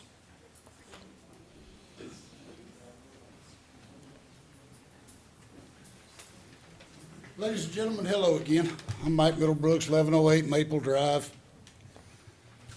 I'm here tonight to speak about the opposition, obviously, to the proposed tax increase, like the rest of the room. My opposition represents not only myself, but many members of our community that are unable to attend this meeting. I'm here to be the voice of people that, for various reasons, cannot come. A few examples. Within sight of my home today, I have 5 neighbors that are 70-plus years old. They're caretakers for their spouses that have debilitating health issues, and they have health issues that limit their ability to appear here. I also have a neighbor that has special needs children that requires all of their time to take care of. The very people that are the most impacted by this proposal, senior citizens, disabled vets, renters, business owners, and those of us that own our homes. I'm their voice tonight for the ones that can't be here. I've spoken to people in every district over the last several weeks. I was at the last hearing. I don't know who all has contacted the commissioners. I don't know what the conversations have been, but I can tell you that the majority of the people I have spoken to in every district from one all the way through the county, you will be amazed at how many people didn't even know this hearing was happening. In my opinion, that's a failure by the government. The government is responsible for notifying citizens of what's going on, whether it be state, city, federal, doesn't matter. And it's really odd that when there's a SPLOST on the agenda, there's signs everywhere. And everybody's talking it up. Gotta have SPLOST, gotta have SPLOST. Gotta build this, gotta build that. But when they're talking about tax increases or something that actually impacts the community as a whole, there's a little ad in the paper and it's always on the website. Everybody doesn't look at websites. Lack of communication to the community gives the impression that instead of transparency, this is just a formality to meet the requirements of the law to have the 3 hearings. If you have to increase taxes to operate the Aquatic Center, then until you find someone that can privately operate it, don't open it. Regardless, I don't care if the building sits there empty for 10 years. It's paid for. T-Splosh paid for it. Doesn't mean it's got to be open. Don't know what the laws are to that, but there's got to be some way to delay the opening until it can be contracted. That's my opinion.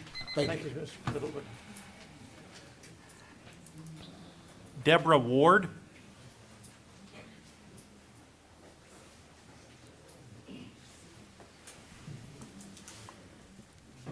Hi, good evening. My name is Deborah Ward, and we live at 111 Glenview Drive in Griffin.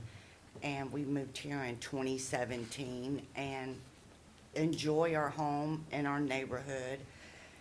However, I will say since 2017 till now, our taxes have tripled. And no one has came out to appraise our land, our property, to see any improvements or anything on our home. And there's nothing to justify that increase that's put on the taxpayer. And Dr. Ledbetter was saying earlier, that the county doesn't have all this money. So y'all are asking for us to pay for it. We don't have no one to say, hey, we don't have all this money, so we're gonna get you to pay for it. We can't pay for it. If y'all can't pay for it, how do you think we're gonna pay for it? And most people are living off of credit cards and things. People talked about savings account. Not everyone has money in savings to lean on. And I just think that some of the money and things that have been done is just foolishly. Just like paving the sidewalks downtown Griffin, putting in all this nice walkway and all. Then you're sitting there at the red light, here comes an ambulance trying to get to someone, and it can't go nowhere because the whole lane's been covered up by sidewalk. A week later, y'all come in and demolish the whole sidewalk and redo it again. It's just foolish. It's wasteful. And I just see all of that going on, and it's getting to the point where people are just wanting to just move. Had I known our taxes were going to be as high as Fayette County and living in some of the nicer communities and all, I would have moved there because the crime rate is lower, the amenities that they have, the shopping and all, and you're not paying as much. And I just don't understand. I can't justify the continual increase, and we're not talking about $100 or something. We're talking thousands of dollars a year. $3,000 more a year for taxes, more on top of what you're already paying. And no one's income is going up. And if it is going up, most people get a quarter a raise an hour. Well, you got to pay 50 more cents from that quarter in the taxes. So either way, I just thought it was wrong saying. Thank you, Ms. Ward. Gary Peters.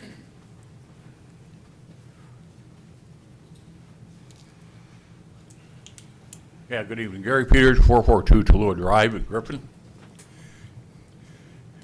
A few points. Hendrick County, no millage increase. Spalding County City Schools, no millage increase. City of Griffin, tornado damage, decrease in millage. Fayetteville County, no millage increase. Butts County, no millage increase. Clayton County, decrease in millage increase. Just to name a few. All citing an increase in property values and to do what is best interest of the citizens.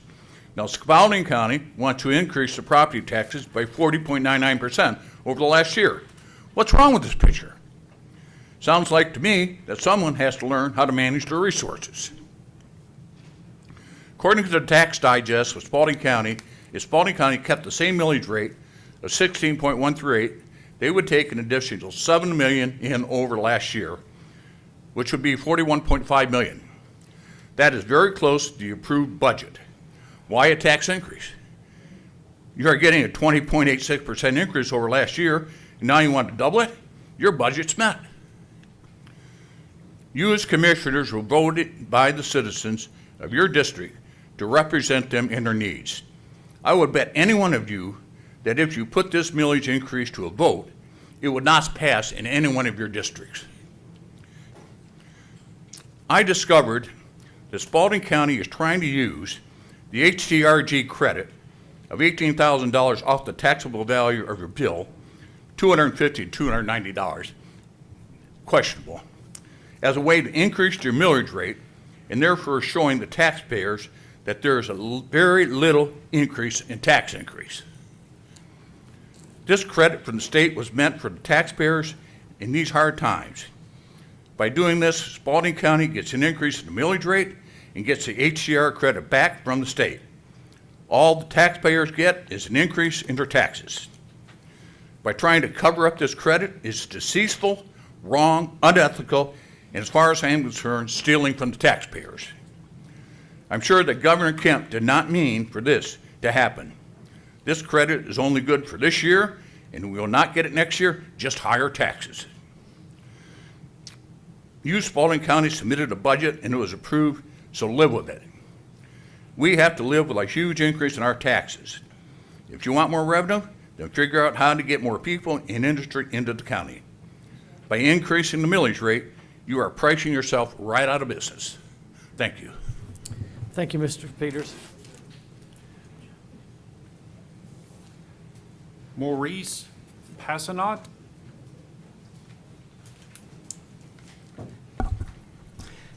My name is Maurice Passananti, and I live at 519 Inkberry Drive in Sun City. Recently, I had heard that with regard to the Aquatic Center, that you were in negotiations with the Greater Atlanta YMCA organization with the possibility of them running your aquatic center.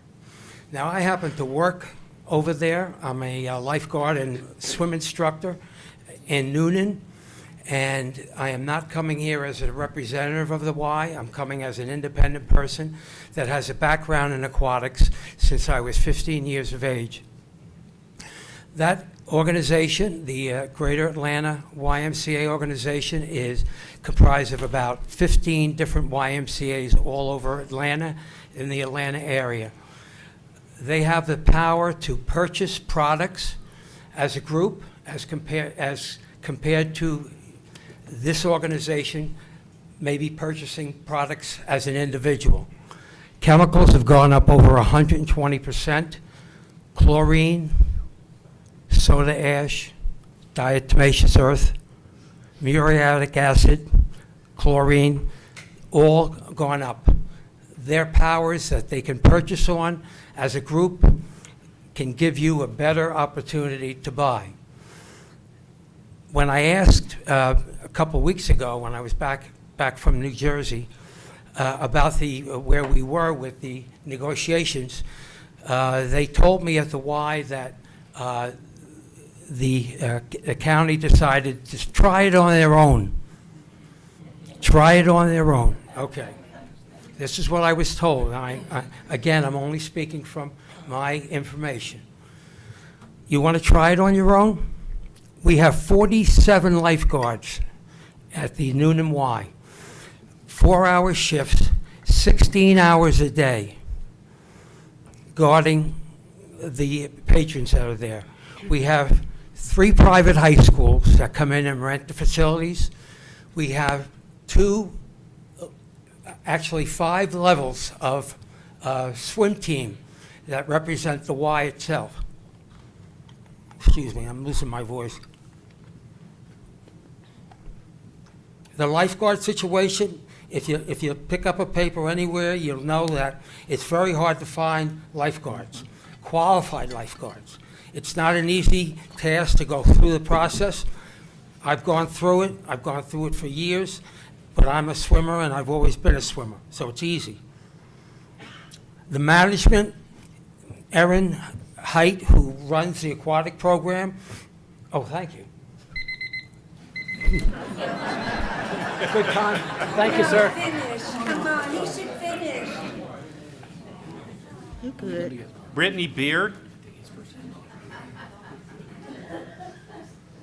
My name is Brittany Beard, and I live at 525 South 6th Street. I'm here tonight as a working mother of 3. I brought my children here tonight because this directly affects them as well, and so that they have an example of what it looks like to be a functioning, productive member of society and give them some firsthand knowledge on what to do to have their voices heard. I do believe that for decades we've been raised by a system that doesn't want us to push back. We're not equipped to understand how to apply in everyday life the things that we should have been taught in order to have our views represented as a community and as taxpayers. Due to that, I believe there is a huge lack in knowledge behind the general public as to how this works. I will not pretend to know more than I do with numbers and statistics, with statutes or big fancy words. I represent the people who are just starting to wake up and understand what's going on and learning where to start. I do know that each of you ran to represent your district with a promise to your people. You promised to do better for them, to help them in some way, shape, or form. In a time where business is booming and the market is not inflated and people are not struggling to put food on their table, in a time where every other post on Facebook is not someone needing help with bills or needing a ride to and from somewhere because they don't possess a vehicle, in a time where the upper middle class, as it once was, is not living paycheck to paycheck, that would maybe be a time of moving forward and giving new, unnecessary amenities to the community. But right now, since the time is not reflecting the quality of life I just previously mentioned, what we the people need is for our commissioners to have our best interests in mind. We do not need more taxes taken from us. You will already be getting more of our money through the increased values. We need more of our own hard-earned money available to buy groceries, to pay for back-to-school costs for our children, for their various sports and activities that we're happy to pay for at our own discretion, to put aside for our future since Social Security will be non-existent by the time I reach 65.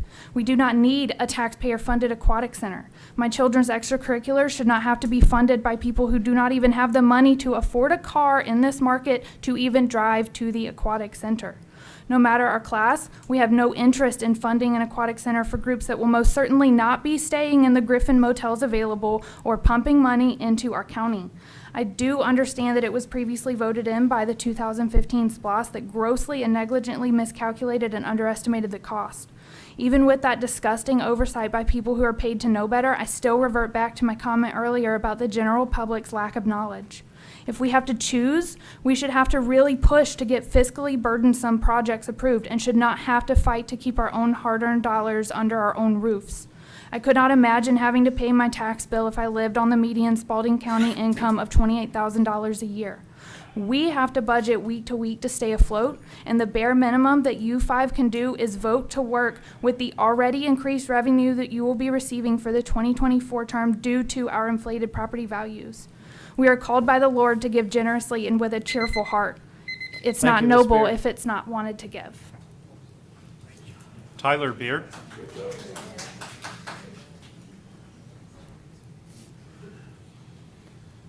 Maybe I should have gone before my wife. My name is Tyler Beard. I also live at 525 South 6th Street.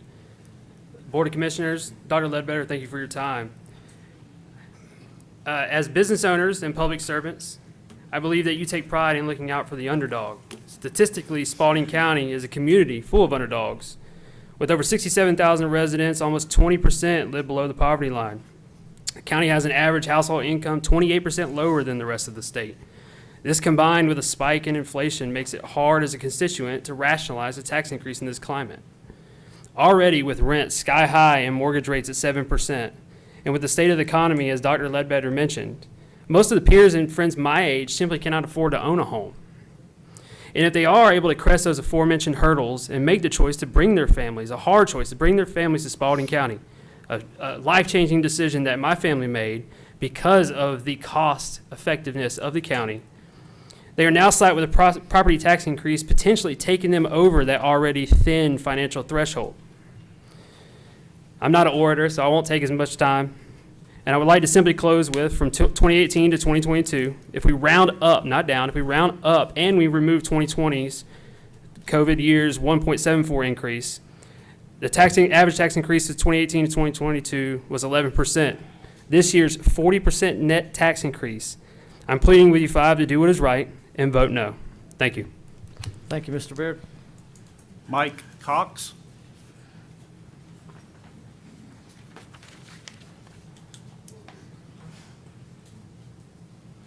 How y'all doing? My name's Michael Cox, live at 116 4th Avenue. Been a member of the community since 1984, but I got a bloodline that goes all the way back to the late 1800s in Spalding County. So I'm pretty familiar with the area, okay. I've seen a lot of unnecessary spending going on. I can't do that off of my kitchen table, and I can't for the life of me figure out how y'all can do it from y'all's kitchen table. Everybody has to live on a budget. I can't just, pick up the phone and say, hey man, I need an increase in my pay, okay? I'm a small business owner, I do home remodeling. A lot of people can't even afford to have their homes repaired now because they're just scraping to try to keep it, much less keeping the shingles, in good shape to keep the rain off of their head at night. And that is just completely wrong. The Aquatic Center. What? I mean, I can't afford a pool. Half of these people in here can't afford a pool. So why in the heck are we gonna build a pool? We got a pool down there at the City Griffin Park. Okay, what's wrong with it? You can't just get some brushes in there and clean it up a little bit and use that one? But we gotta have a brand new one. Why? Now, on top of that, y'all are asking us to pay for it. Not the whole community to pay for it, just the property owners to pay for it. And believe it or not, I don't plan on going to swim in it. I don't know if any of y'all plan on going to swim in it. I have no idea. I don't know if y'all planning on swimming in it. I have no idea. Personally, I don't care. I just think it's wrong that you are taking money out of my grandchildren's budget to build a pool to bring in other people from other communities to go swimming. That just seems absolutely ridiculous. So please think about what you're doing, because people are hungry nowadays. They're not looking for a place to swim, they're looking for some food to eat. And y'all just please take that into consideration, and for God's sake, don't raise our taxes. I mean, you come out there, and like a lot of people have said and everything, you come out there and you just say willy-nilly, well, this house is worth $100,000 more this year than it was last year. Ain't even got a paint job on it. But all of a sudden, it's worth $100,000 more because what? Because y'all say so? Where did that come from? So think about what you're doing. Think about who's paying your salaries, who y'all work for. Y'all work for us. We don't work for y'all. Okay, so y'all can't just keep taking and taking and taking and taking and expect everybody to take it much longer, because it's wrong. It is absolutely wrong. And I appreciate y'all's time.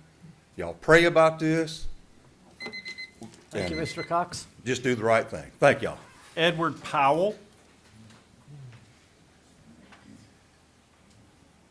Edward Powell. Timothy Poole.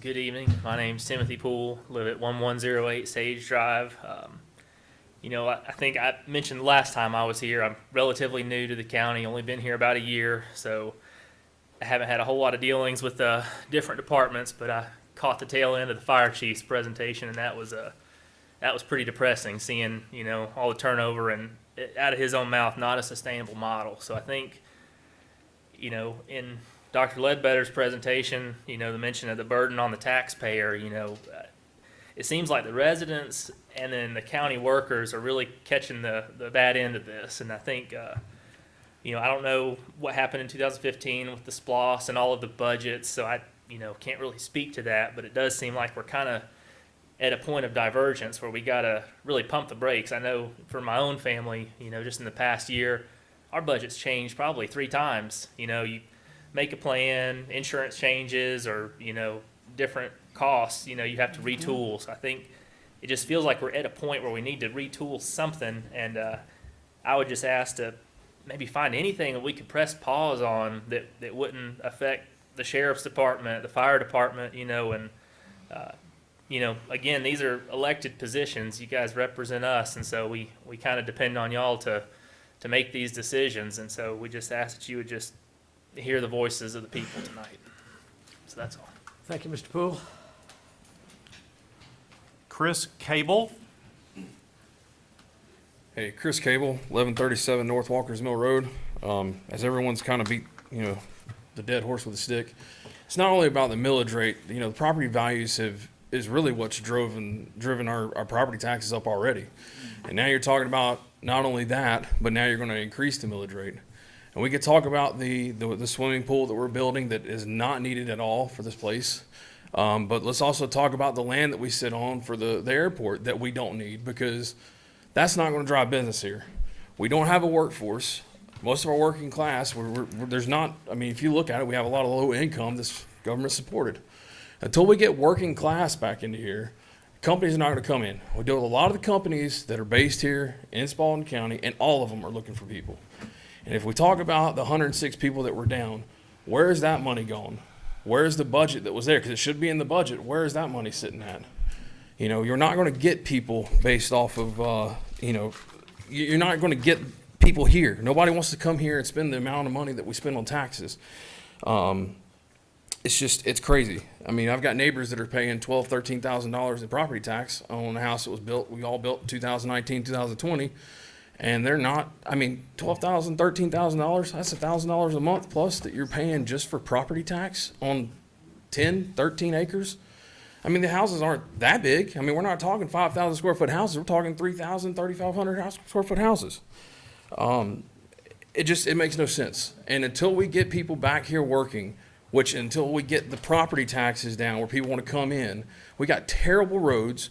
We have, our road is beat to heck and back. And most county roads are, truthfully. I do see that we're paving roads that are on 25-mile-an-hour zones, which doesn't make sense because those roads weren't bad to begin with, but yet 45 and 50-mile-an-hour roads, there are potholes everywhere. And those are the ones that should be taking precedence over these little back street roads. And sometimes y'all get the cart in front of the horse on when y'all do projects, because the whole deal with the darn planters in downtown, that's a city thing, and how many times have they been run over? When they got run over the first time, take the damn things down and be done with it. Get them out of there. We're going to keep tearing things up and wasting money. And if you want to talk about budget, everybody in this room, including y'all, when we do our budgets, we have to budget based on what we make, not what we want to make. So you can't just say, well, I want to increase taxes to increase my budget. I can't say, hey, pay me more money because I need to increase my spending. So we've got to figure a way of getting our budget back down. And whatever that takes, I'm here to listen. But I don't think the millage rate and property tax is going to help it at all. It's making it worse. So that's all I have. Thank you, Mr. Cable. Al and Kim Evans.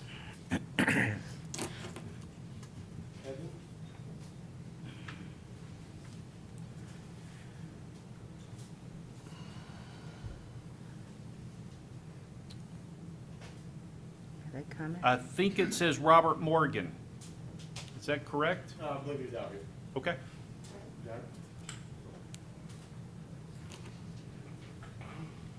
Yeah, I'm Robert Morgan at 19 Johnston Road. I'm like a lot of people in this room right here, a lot of white hair here. So I'm on a fixed income like they are. I don't have any more money, I can't get no money. Social Security comes when it comes. So trying to live off it has been very tough. And you're going up on taxes, I don't know what I'm going to do if I can pay it or not. But I borrow money from somebody else. And I don't want to borrow for money if I don't have to, because I've got to pay it back. The only thing I can say, everybody has done covered most everything I want. We got the loudest roads in the county. If it went for patch holes, we wouldn't have no pavement on the roads back where I live down in south of Spalding County. But the only thing I can tell you is this. If y'all ever heard the thing called Jacob, Jacombin, look it up. Tell you what the taxpayers did back in that day to people like y'all who come in here and want to raise taxes on us. We can't afford it. So you might want to look it up, learn your history, learn from history. We got riots everywhere. People are dissatisfied. Even our homes, God's own people are writing against each other because of the government. And you are the government to us. So take in heart consideration when you vote on this, that you're going to affect a lot of people's lives, especially the older senior citizens. Thank you, Mr. Morgan. Mr. Kirkland?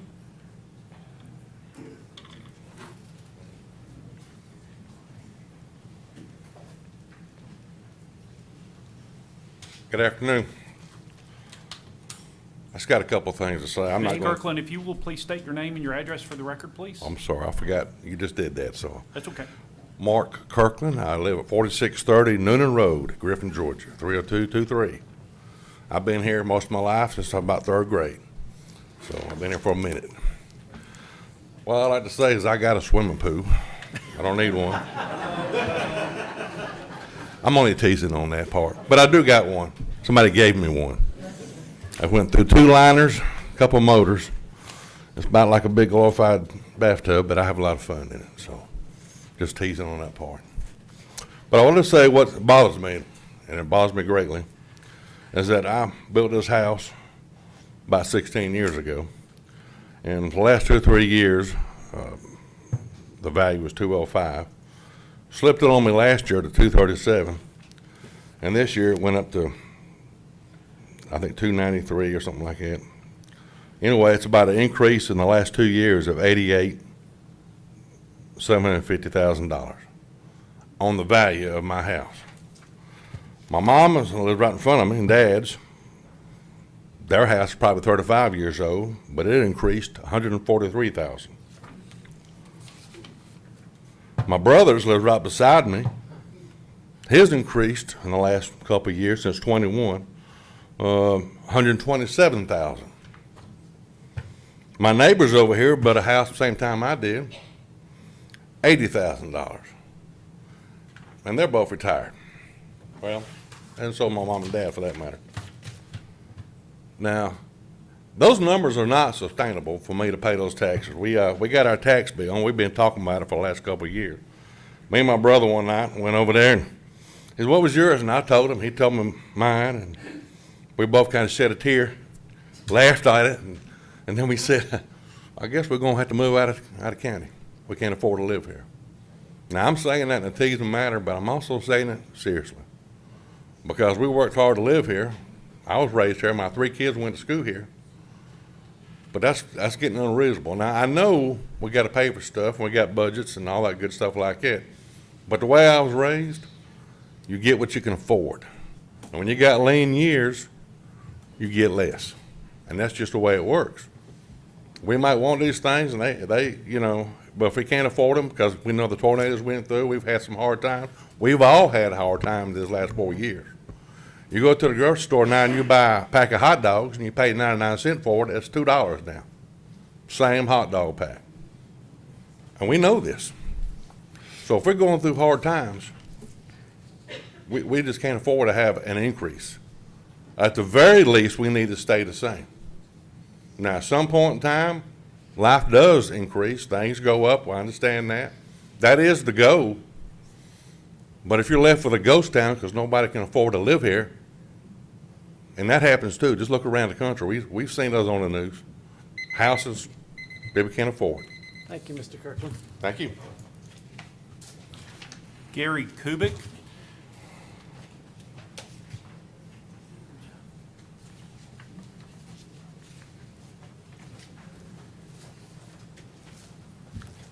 Gary Kubik, 403 South Walker's Mill Road.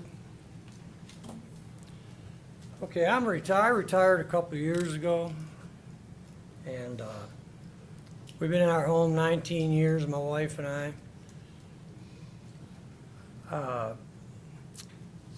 And I'm looking at the property tax, and we have a nice home, 3-bedroom with a full-size basement, brick home, 3.3 acres. But it's not a mansion.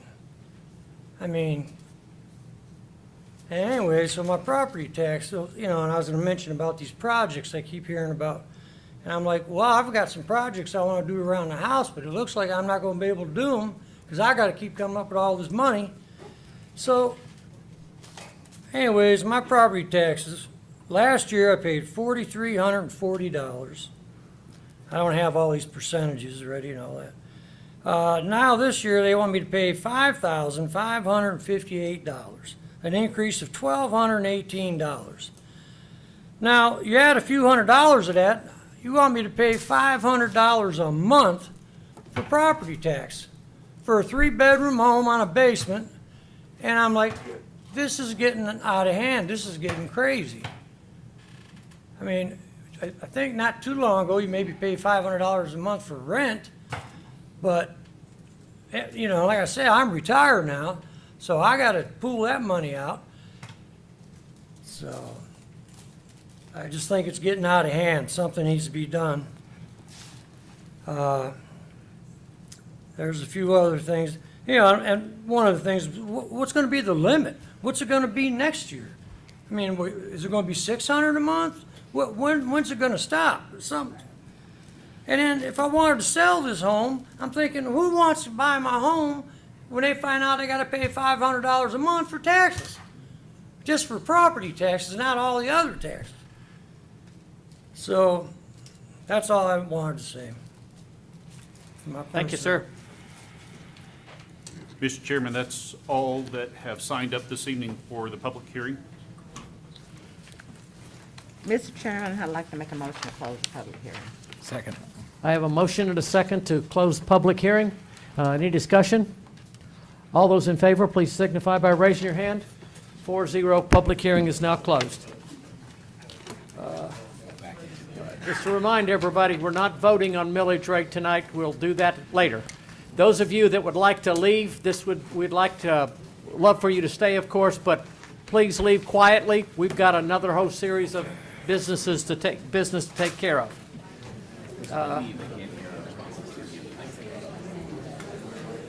We need to think about how to do that next time. Okay. Put it right for.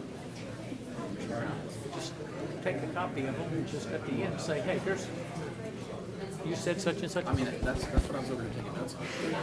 We're gonna hear it. We're still gonna go. Why are we spending They gonna look at it on $30 million? video. They gonna watch us on video, you can believe it. I can't hear what y'all saying down there. We down here talking about you. Okay. Speed up so I can hear a little bit more. Just wanted us to let you know. Okay. That's okay. Are we gonna continue the fire department dashboard? Yeah, he's coming back in. I mean, I know he's here. He is. Yes, ma'am. Okay. And then we'll do that. Hate that we didn't get a chance to finish that before. Yeah. Very good information. Ms. Kathy, if you'll bring the fire department, you will. You need to make an entry. Come out of recess. They've already closed the public. How you get the thing up over there? We need a bathroom break.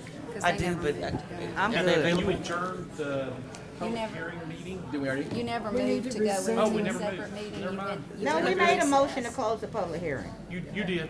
You're So good. you Is just, there another it'll just restroom be a around motion to come out of recess. It's gonna be down the hallway. All right, do I have a motion to come out of recess?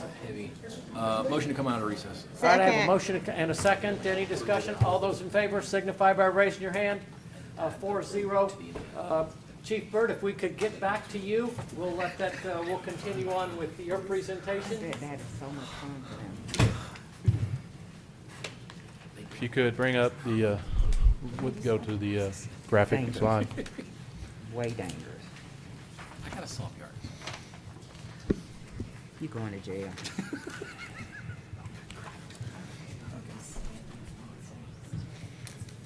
Are we gonna make him start? Top left, will you navigate for me on that particular? I'm not sure I've got it. I'm not sure that I've got your BI on the system, Okay, so please forgive me for that. well, I can go ahead and discuss it. That'll work. Okay, we're gonna publish our graphic tomorrow for each one of you where you can see it. And on it, you'll actually see a county map that maps out every call we've ran since January 1st through July 31st. and you have the ability to click on each dot and see what that type of call was at that location. You'll also see a second graphic that has every station, so you can see the number of calls run by station. And what we learned, like I said, we were very familiar through historical knowledge that we knew our busiest stations. Station 6 on North Hill Street, Station 1 on Carver Road were our busiest. Station 5 and Station 7 were our two slowest stations. When you start analyzing those and look at those, even though they're slower stations, and you start taking ISO requirements into account, travel distance for engines, so they're still very necessary. But you'll see they run the least amount of calls in the city. Station 2 out on South McDonough Road is also very busy. And you'll note when you see the graphic, they run a lot of medical calls.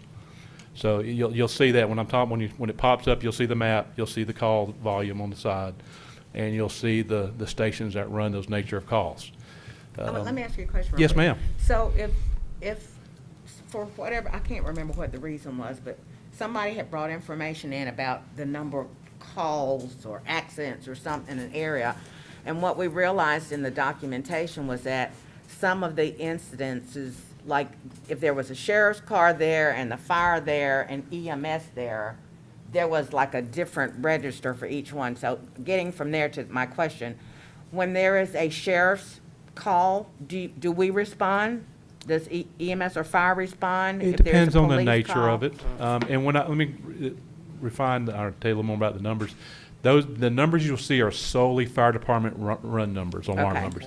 But if, say there's an accident, if it's an accident without injuries, and then law enforcement handles it on their own. If there's an accident, I make sure I'm answering your question right. Sometimes I'm hard of hearing. If there's fluids on the ground or any type of hazards, that would be that hazardous condition you saw on the graphic. We would respond and deal with that. If it's a medical, we automatically respond as well if anybody injured. And we support EMS when they get there. And due to the type of injuries we see, we also set up landing zones quite frequently in this county. Okay, thank you. You're welcome, ma'am. On the second tab, there's going to be two tabs. You'll see the tab, which is the main dashboard, and we're going to continue to build this one out. This has been a technology challenge for me, and if it hadn't been for, I'm going to say right now, for Rico at 911 and my administrative assistant Terry, we would even have completed this. So Rico's been a very team player, so thank you to him. The second tab is something that we're all very interested in, especially ISO. We're graded in a lot of different areas.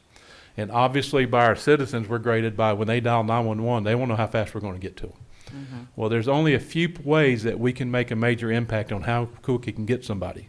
When a fire truck leaves the fire station, until they get there, you don't want them trying to make it up any time. All that does is put people at risk. We do run lights and siren, but we drive with due regard. We drive very cautiously. So you don't want them trying. So how do we make up time? Well, the first statistic you'll see is call processing time. So how long does it take for a 911 operator to dispatch a unit after they've received the call? And I'm sorry, I should have printed this out. I don't have those numbers in front of me, but you'll see it on the dashboard. That is well within what is national standards. The next one is how long it takes a firefighter to get out of the station. We call that turnout time. Our standard internally is 1 minute in the day and 2 minutes at night. You'll see our average turnout time is 2.5 minutes. Now, there's some outliers that affect that average time. Some of our trucks sometimes have mechanical issues, like air brakes, sometimes don't crank. Sometimes we have 50-year-old men in the middle of the night that may need to take a side route going to the fire truck. So it may take a few more minutes. But to have an average time of 2 minutes and 30 is respectable. What this dashboard, there we go. Thank you. What this dashboard is going to allow us to do is we'll every month we'll pull out those outliers that don't meet the minute and 2 minutes and allow us to figure out, was it a mechanical problem, was it a personnel issue? And there's always going to be that human factor that's understandable. But the 2.5 minutes, you'll see the average turnout time at the bottom. Our average response time on the high end, 13 minutes and 95 seconds. On the low end, 000. That's typically somebody pulled in front of our fire station with a medical emergency. Our average response time is 6 minutes and 98 seconds currently between January and July 31st. Your national standards, they want you to be on emergency scene 92% of the time in at least 7 minutes or less. So we're doing very well with that, but unfortunately that 13.95 time, because we do have some of those, is very alarming. So we want to try to do everything we can to analyze the gaps in service in those areas to see what we can do to help that coverage. So I believe I covered all those up there. Yes, I did. We can go back to the slides now to the final question. No, while you're up there, so you can also see that it has, I'm sorry, you'll see that it has our busiest months, days of the week. I'll be covered in all that. And you'll see what the most calls we run, the call in the middle, and if you see where it says nature, you can actually click on those, and when the map shows up, it'll show you where all those calls occur. So it's a very interactive tool. We're going to build it out to include inspections, investigations, training hours, and numerous other numbers that'll be along the bottom once we get it all finished. Any questions about the graphic before I go to the last slide? No. Very good, very good. Thank you, sir. So these are the answers to our questions that we posed a couple hours ago. The purpose of the creation dashboard was determined that Spalding County is deploying its resources in the most effective way. The answer, we are deploying our resources in the most effective methods for response to requirements established by ISO national response standards that we currently are able to afford based on current revenues. We would love to build more fire stations, put more in place, but staffing is very expensive. So I think for what we can afford right now, we are providing the most efficient services. Furthermore, this research would assist in determining gaps in service that might not have been previously known. Emergency medical responses constitute half of our call volume, and our current capabilities are being improved to meet that demand of our citizens. Our current station locations do not meet the 1.5-mile travel distance or 2.5-mile travel distance for ladder trucks. That would be for an ISO 1. And when you start looking at ISO 1, the amount of money to obtain that is not really economical. And Ms. Johnson could probably speak more than I can. They bracket typically 1s and 2s together. So it's almost, is it really a bragging rights or really a goal we need to reach? Of course, I'd love to put a fire station every 1.5 miles. I would love to, but it's just not feasible. We do have the pockets of the county, which we do have extended response times, which are always very alarming to all of our firefighters and me personally as the fire chief of operations. So we will be looking at different ways possibly to make sure that we're continually covering them the best we possibly can. And as you can see, we have a significant increase trend. We are doing nothing but getting busier in a department. So we're not getting slower anytime soon. And when you start asking why is our call volume going up, you know, more citizens come in, that's a natural trend. You have more commuters, that creates more industry creates more. It's kind of a lot of variables to put into place, but I don't see any indicators that our call volume will not do anything but increase over the next years. And that completes my dashboard, and we will get that published before the end of this week and get that to each one of you. May I ask a question? Yes, absolutely. Chief Byrd, so like in terms of ISO requirements, how does us only having 2 people at a station, 2 firemen at a station affect That impacts our rating. We would really love to hit a 2, but to do that, we're going to have to add another firefighter at each station. So we routinely send 3 people out on the engine. And how many stations do we have? We have 7. So You're looking at about, Dr. Ledbetter, went at about 1.3 million to take us to where we could afford to have another firefighter at every station. It was a little over 1 mil in our fire district tax to move us to a position where we would be eligible for an ISO 2 rating. But the ISO 2 rating does afford us an opportunity to have, as citizens, to have a reduction in our insurance rate. Yes. Yes. Okay. Great presentation. Yep. Thank you. Thank you for the opportunity to present. Looking forward to the rest of it when you're all the way up. And we'll update you, and every month we're going to bring in new statistics. So we're going to update it by the first week of the month so you can see the current trends. And we hope to have the other parts of it running very soon. But thank you for your attention tonight. Thank you. Thank you. Chief. And thank you, Dr. Ledbetter, for what you're doing to get these dashboards all to us. Item number 4, consider proclamation declaring Tuesday, September 19th, 2023 as National Voters Registration Day in Spalding County, Georgia. Commissioner Dutton, if you wouldn't mind reading the proclamation, please. I would be honored. Spalding County Proclamation declaring National Voters Registration Day in Spalding County, Georgia, September 19th, 2023. Whereas the right to vote is a fundamental cornerstone of our republic, empowering citizens to have their voices heard and participate in the governance of our great nation. And whereas the right to vote is sacred and empowers individuals to shape the direction of our community, state, and nation. And whereas National Voter Registration Day is a nonpartisan national effort to ensure that every eligible citizen has the opportunity to register to vote and make their mark on the future of our country.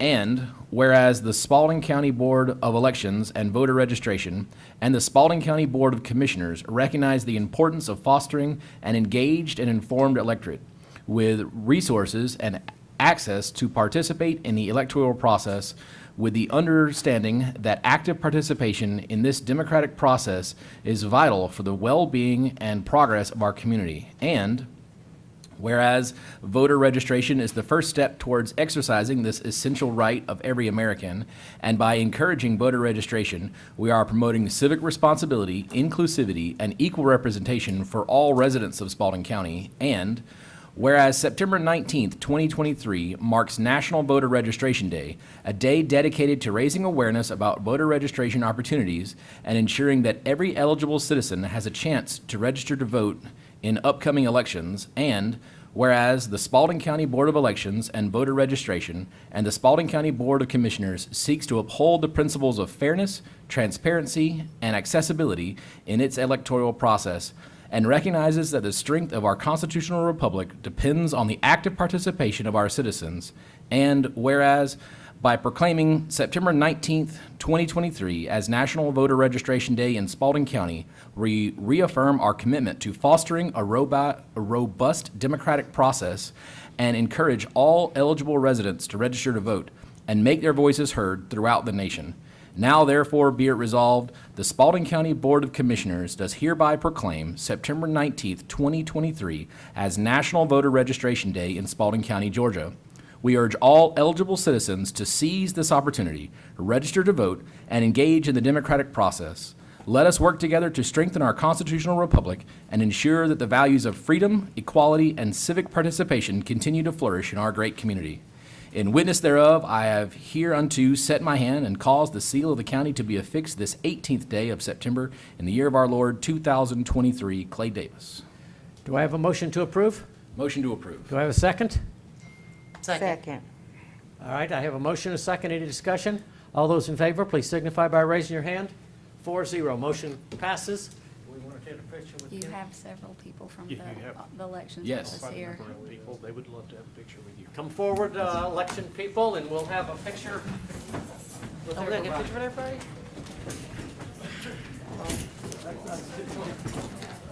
Let me get the, Are you coming forward because you're the attorney of the election? Okay.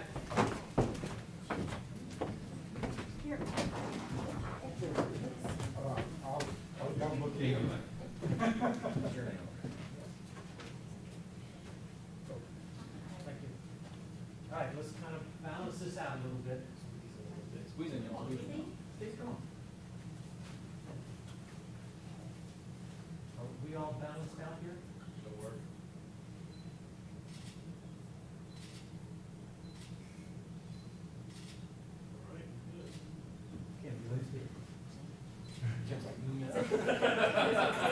We always ask if they want to speak, and everyone's like, no. Just a quick note here that the office is open 8 to 5 each day, Monday through Friday. You can also view if voters or people of the community want to check their voter status, they can go to My Voter page. You can Google that, My Voter page, mvp.sos.ga.gov. But you're welcome to call our office or come by, and we will be glad to help you out in the registration process or any questions you may have. There is an upcoming election, November 7th, 2023, general municipal for city commissioners, some city commissioners and mayor, but there is also an East Blost election on November 7th as well. Thank you. I have Thanks, a Kim. question. Ms. Mr. Slaughter, we Chairman. appreciate that. I have a Come question. back, Kim. Kim, Come back. does the Office of Voters Registration and Elections, do you have something planned for a community for that particular day? No, not for that particular day, we do not. Okay, one other question. I know that there were voters in Spalding County that were removed from the tax rolls. Do you have? From the, excuse me, from the what rolls? From the tax rolls. Tax? There were, not taxes, from the voters registration Okay, rolls. Got all right. taxes on my brain. That's okay. I wish that would be me. But Yeah, I'll strike my. have we made some effort to let those individuals in our county know that they have been removed? Oh, sure, there's a process. And I can go into that process if you'd like me to. No, I'll call you and ask you about it, but I'm just Right. trying to figure out if this. Yeah, before National anybody Voters is ever Registration- removed, and that specific process, the state removed those voters. But yes, they've already been notified before, and they had 40 days to respond. Okay. And then on top of that, we'll be mailing a letter to them as well. Okay, Okay? thank you. Thank you. The next part is citizen comments. There was nobody signed up. I'm not going to read the citizen thing we've already read once before, since there's nobody signed up. Item number 8, minutes. Consider approval of the minutes of the Spalding County Board of Commissioners extraordinary session and executive session on August 21st, 2023. The Spalding County Board of Commissioners zoning public hearing on August 24th, 2023, and the Spalding County Board of Commissioners special called meeting on September 5, 2023. Do I have a motion to approve? So moved. And do I have a second? Second. Okay, I have a motion and a second. Any discussion? All those in favor signify by raising your hand. 4-0, motion carries. Consent agenda. So everybody understands consent agenda. Dr. Ledbetter will read the items on the consent agenda for consideration, and the board can vote on these items as a whole, or should there be a need to discuss any of these items individually, the board will vote on the items to be approved and then discuss the items or items in questions prior to the vote on the remaining item or items. Dr. Ledbetter.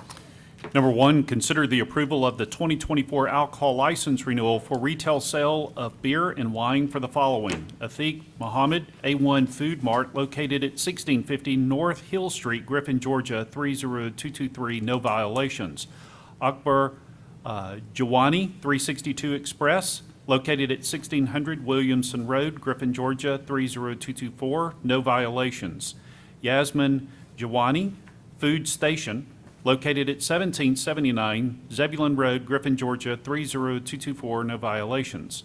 Yasmin Jawani, JV's Corner, located at 1700 Zebulon Road, Griffin, Georgia, 30224, no violations. Richard Corbin, Huckabee's, located at 7652 Highway 16 West, Griffin, Georgia, 30223, no violations. Philip Beckler, Ingalls, located at 1735 Zebulon Road, Griffin, Georgia, 30224, no violations. Surakant Patel, Petro South, located at 1639 North Hill Street, Griffin, Georgia, 30223, no violations. Shanaz Bayadani, Superfood, located at 2529 Old Atlanta Road, Griffin, Georgia, 30223, no violations. Umang Patel, Copeland Grocery, located at 1578 High Falls Road, Griffin, Georgia, 30223, no violations. Consider the approval of the 2024 alcohol license renewal for package store beer, wine, and liquor for the following: Atul Kumar Patel, Carver Bottle Shop, 1557 Williamson Road, Suite D, Griffin, Georgia, 30224. Consider the approval of the 2024 alcohol license renewal for wholesale dealer, beer, wine, and liquor, Terry Briggs, Centeri, located at 413A Odell Industrial Way, Griffin, Georgia, 30224, no violations. Consider approval of the fiscal year 2023 county budget for funding to be expended at the discretion of the Spalding County Department of Family and Children's Services Board of Directors in the amount of $35,654. Consider the approval of the revised plat for Grayson Park Phases 2A, 2B, and 2C. The plats were revised to show the addresses given by the tax assessor's office. Consider approval of an interlocal corporation agreement with the City of Griffin for the executive director position at the Griffin Spalding Land Bank Authority. Should be one more in there. Didn't we have an amendment? That was That it. was Okay. it. That was it. Yeah. Okay. Yeah, land bank, yeah. Everybody good with all of them at one time? No, Okay. Which one would you like to pull out?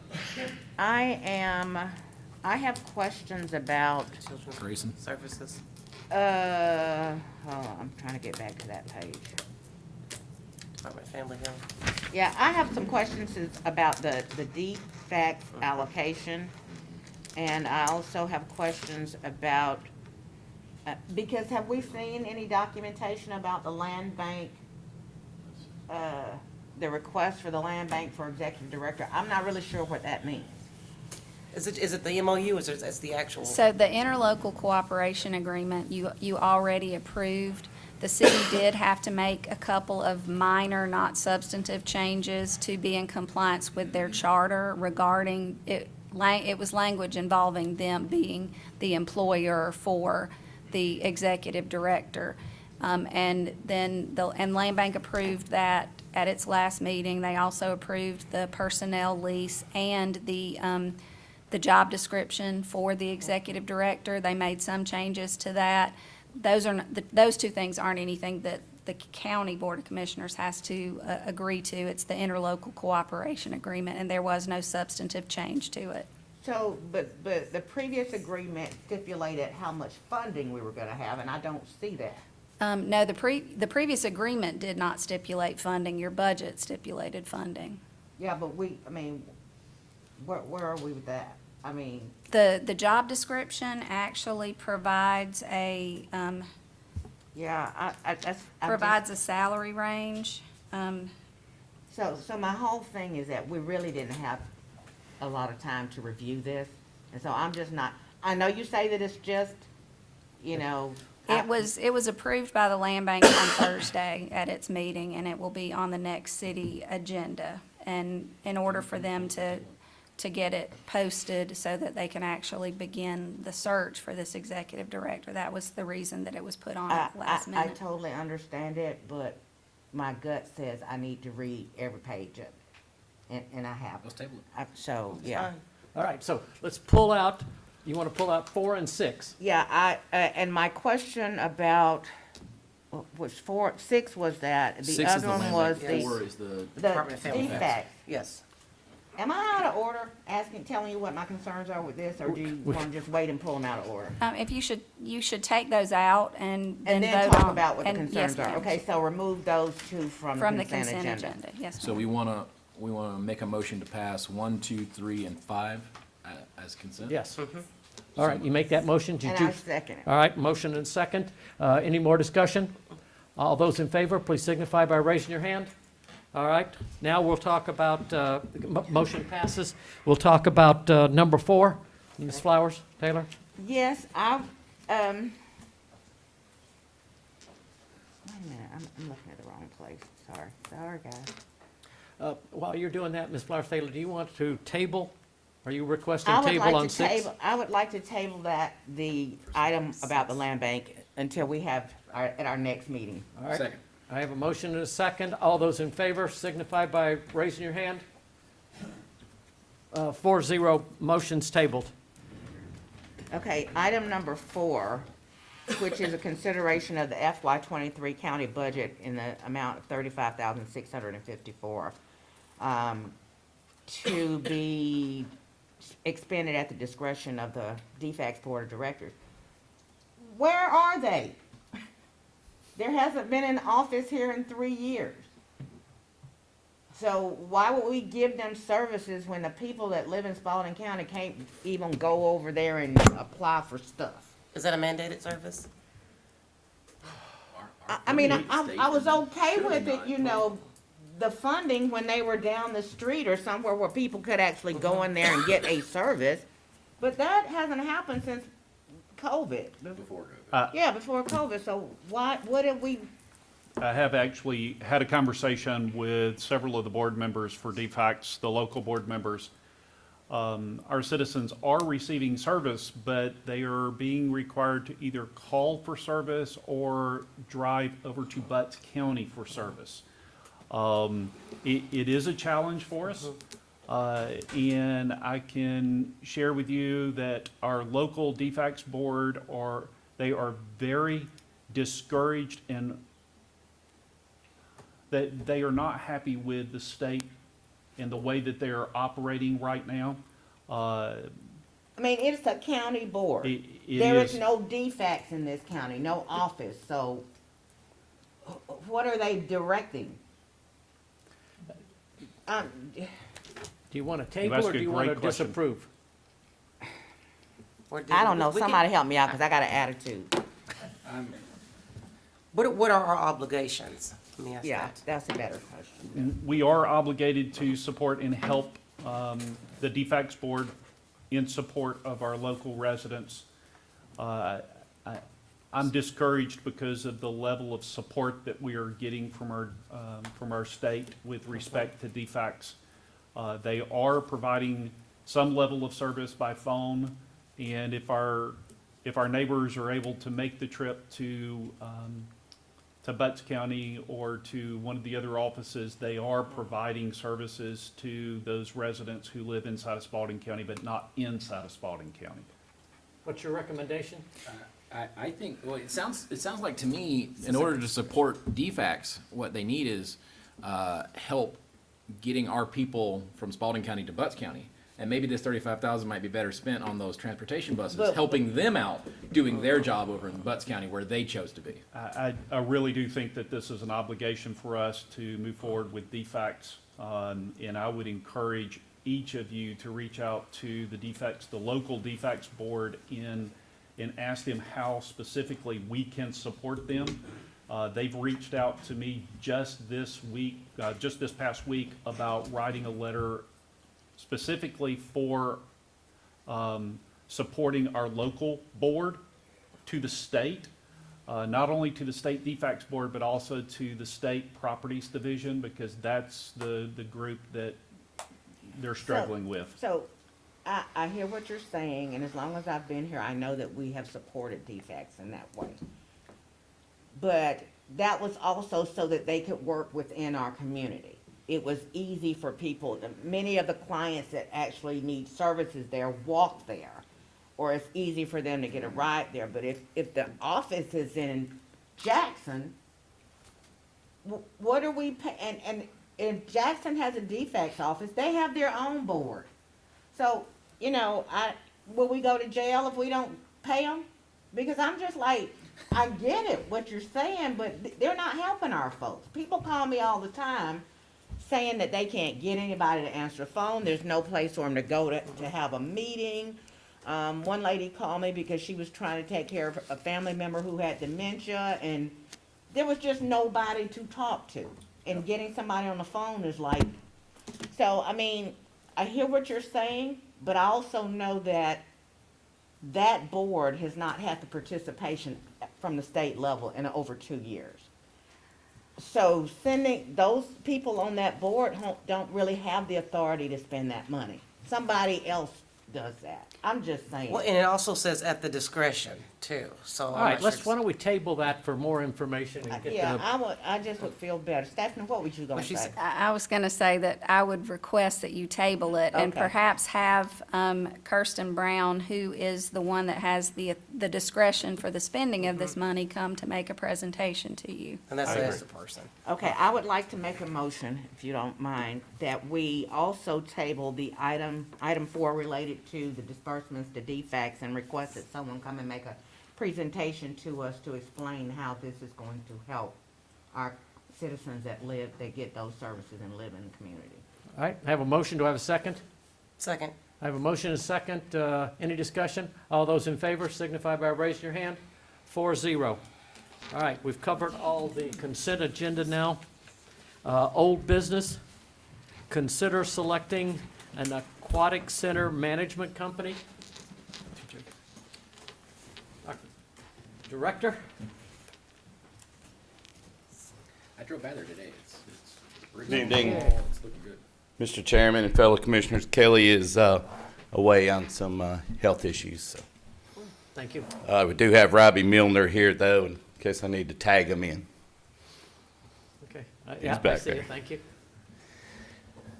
I believe the request to myself and Kelly was to meet with the 2 of the final selected companies that you selected to see. First of all, those management companies were United Pool Management of America and Aquatic Management. We were asked to meet with them to see if they could lower operating costs and or would be able to make it more affordable for our citizens. We met with both of them in person. They both were responsive to that meeting. I would say that United Pool came in more prepared for that meeting. And both companies indicated that they would negotiate as needed to benefit the county.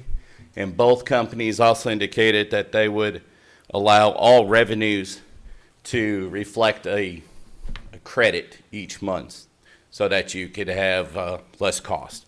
So basically, any revenues that came in, more specifically the gate and any other additional revenues, we would be able to give those to the company. They would respond with a credit.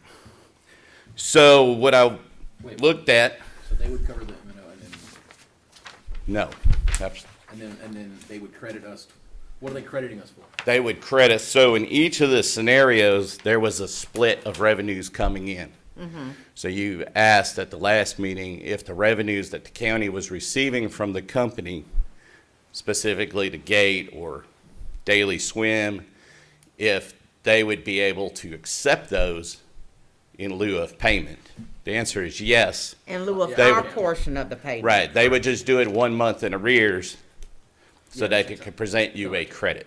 Okay. So there's a No, bunch yeah, of yeah, yeah. accounting there. So what I wanted to do was, since the revenues projections were so wide, anywhere from 330,000 to 925,000, I want to try to break that down into what I felt was, or we felt was a reasonable number. On our visits, multiple times, we had indicated that the pool, the Kendron Aquatics facility in Peachtree City is the closest to what we would be operating. Ours is indoors, theirs would be outdoors. So when we met with them, we actually asked about their revenues. Their revenue stream for that facility, which is most closely to ours, was $193,000 and $200 annually. So if we were to estimate the revenue being at $200,000, we could more safely say that that's probably the minimum revenue that we would receive here as well. So I took the proposed fee from the company, added the county's M&O, which is an estimate, took that number, subtracted it by $200,000, and I ended up with United Pool being at $594,000 and Aquatic Management at $711,000. That would be based on $200,000 of revenue. Of course, if more revenue was added, that number would go down. If less revenue was added, that number would go up. So these are the estimates that we had on our proposal summary presented to you last couple meetings. So both organizations agree that they'll be willing to credit us from the gate to offset the cost the county would actually come out. Yes, ma'am. pocket. They both agreed on that. They were both hesitant to add anything else because they weren't in an official contract agreement or negotiations yet. So they both were willing to negotiate as possible to make it beneficial. TJ, let me make sure I got the whole thing. We've got $300,000 that's gonna cost us if we mothball. No matter what we do, we're gonna pay $300,000 a year to be able to turn the lights on and do stuff like that. Yes, that's correct. 330. Then we're talking about $200,000. We think that we will the gate to give them back in. And the other number is the number that the management company is going to charge us to be able to do it. Correct. Okay. And it still gets pretty damn close to $1 million. 991 is the original number we talked about, and it's still pretty close to be able to do that, just so we're all in the same sheet of music with it. We can cut it and do it any way we want to, but those are the gross numbers one way or the other. Okay? How good are these figures? Like, I mean, are we, I know we're in the negotiation phase with them, but is it something that are subject to change? I mean, do we have to, like, do something now, or what if we were to kind of think about this a little bit. I mean, you know what I'm saying? These were initial discussions with them. You know, we're not in official negotiations, so neither company wanted to show their cards Right. as they shouldn't. And then also, everything is based on projections. We would obviously have more information a year from now. So that's why we sought out other facilities that are close by that are Which one similar. of these organizations they already have staff on? They don't have to hire staff. They'll have to hire everybody except for the director. So each of these companies has a director in mind, and then after that, they would have to come into town and hire. They've got to hire approximately 40 lifeguards. Correct. So clearly, for me, it is who has the capability to have that kind of staff available. I mean, we're having problems just hiring people to drive the truck. So, you know, this is not a huge market. For me, that would be a big deal. Who can guarantee us personnel? That would be nobody. That would be nobody. Nobody's going to guarantee personnel. They're not going to I thought guarantee. that one of the projections came in and said they have a staff of XYZ. They will be able to have people on the ground the very first day. So That would be the management staff that would then recruit and hire. So you would be competing against, you know, the folks that we compete against, and then other aquatics facilities that are nearby, which more specifically would be Fayetteville and Clayton County. So for me then, all things considered, if they're pretty much even, I'm looking at, okay, this is almost $120,000 in difference in the projection of what they're saying it's gonna cost us. So for me, at this point, then it would be the person who has the lowest bid. If basically what you're telling us is they're kinda on even keel because this is just the front side of it and it could get more defined. But I mean, I'd rather go in knowing that, you know, with $594K as opposed to 711, that's already almost $120,000 just in operating costs difference. Well, clearly we'll know better at the end of a one-year time, but I would be much more comfortable going in with the lowest bid. That's just me. Go ahead. For me, what is it, United? Yes, sir. United Pool Management of America. They're the ones that do Kedron, right? Yes, sir. That's correct. Like, that being the closest thing to us, them having, I'm most confident that they're gonna be able to generate the staff that we need. I think, having gone to Kedron several times, my wife's from Peachtree too, like, that, if we could get a facility that's run like that, like, That'd be good. that's what we want. That's what we want. So, I would suggest that, I know this is hard to do, but I would suggest that we table this till after we get the millage rate established and what we're going to do and how we're gonna do it. I know that we're talking about timing, and the That's county why I asked manager that has question. been pushing us so that when we get it ready to go, it will be ready. But I'm not too sure yet where we are with the whole thing. If you all are. Because this is not in the request for the FY24. No, ma'am. The money was not placed in the budget for fiscal year '24. So we're talking about $1 million, 300,000. So I'm for tabling this until we know a little bit more about the millage rate and where we are with it. Okay. I agree. All right, so I have a motion to table. Motion to table. Do I have a second? All those in favor signify by raising your hand. 4-0, motion is tabled. Thank you, TJ. TJ, do you understand what this is about with us? Yeah. We're not we wanna just- make sure we have the money to pay. We're just I work not- for y'all and the citizens. Absolutely, I understand. Okay, thank you. Thank you, TJ. New business. Consider approval of an amplification permit for Quinceañera Party at 1202 Kilgore Road, Griffin, Georgia, on September 30th, 2023, from 4 p.m. to 10:30 p.m. Does that hit our normal time span? Yes, ma'am. Okay. You've got recommendation of staff for approval of the quinceañera. Okay, motion to approve. I have a motion, do I have a second? Motion and a second, any more discussion?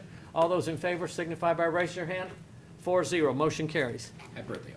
Consider a resolution of the Spalding County Sheriff's Department declaring official intent to reimburse ACCG for the funding to secure vehicles while waiting for a loan closing. So as a result of us making the transition from enterprise, this is the request, which is moving from their funding source to ACCG. And the requirement by ACCG for us to make that transition is to bring a resolution to you each time that we make purchases of vehicles to get your authorization to move forward with the loan. It's the same terms as we had before. And Sheriff Dix is here with us this evening, so welcome, sir.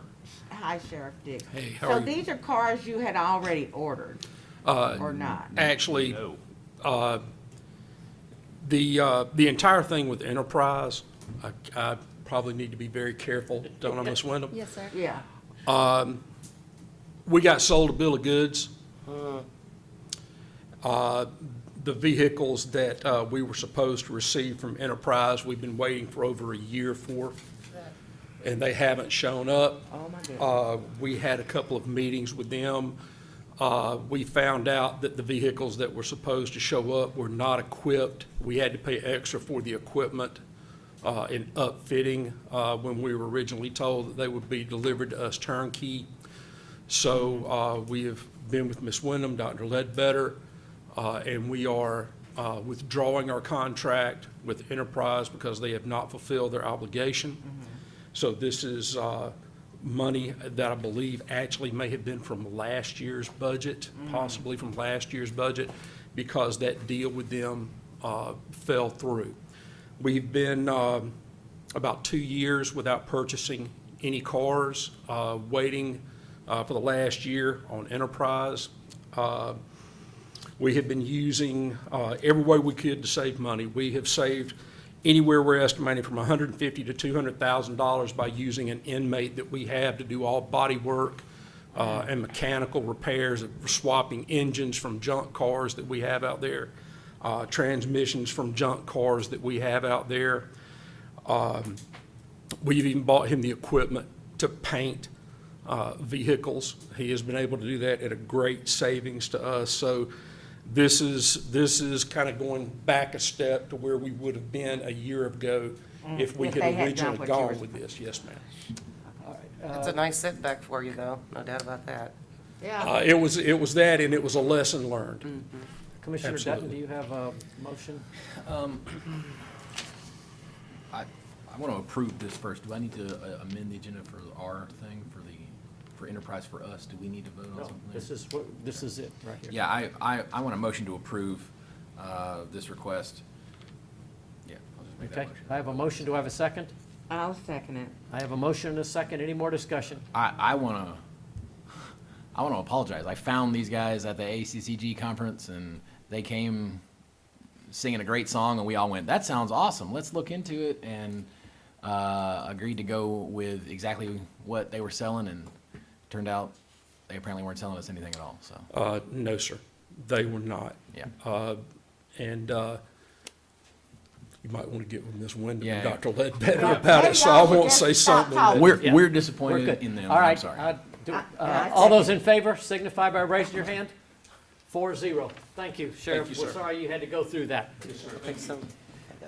Item number 3, consider request from Spalding County Public Works Department to review and consider support of GDOT installation to reduce conflict U-turns at the following intersections on 1941. Crestwood Drive, no new U-turn median brake proposed. Lapari Road, no new U-turn median brake proposed. Glenwood Drive, no new U-turn median brake proposed. That's one, Mr. Chairman, one new. This is one new U-turn. Oh, yeah, excuse me, you're right, thank you. One new U-turn median proposed, 0.025 miles to the north. Manley Road, one new U-turn median brake proposed, 1.15 miles to the south. Mentor Road, 1 new U-turn break proposed, 1.5 miles to the south of State Highway 3 and US 41 at Moreland Road. All right, well, do we need to take the rest of the lights at the same time? All right, this request also includes support for signal upgrades at the following intersections on 1941, Vineyard, Birdie Road, School Road, Millar Road.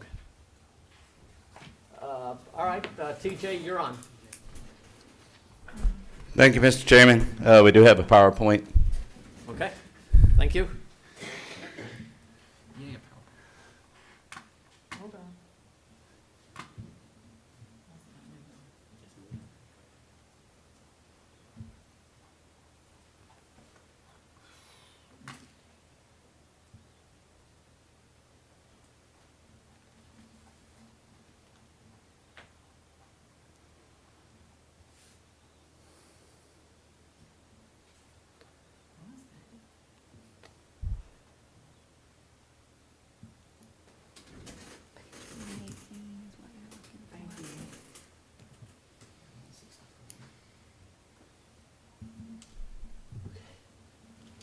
While she's looking for that, Mr. Chairman, I want to ask TJ a question.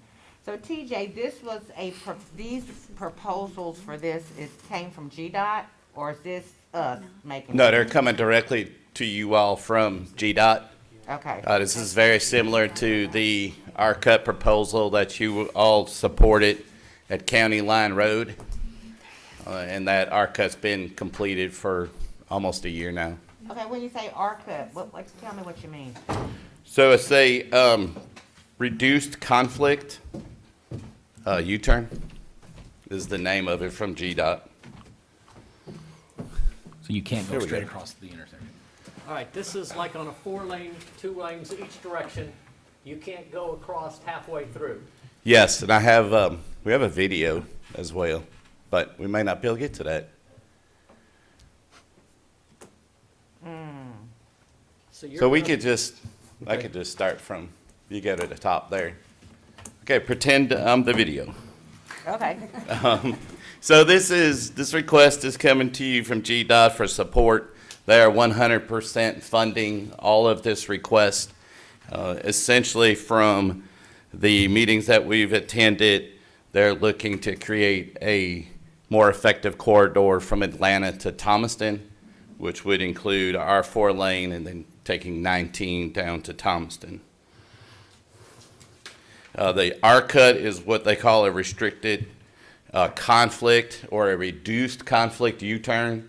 So as you saw there at County Line Road, essentially what it does is it eliminates you from turning from one end to the other to the left.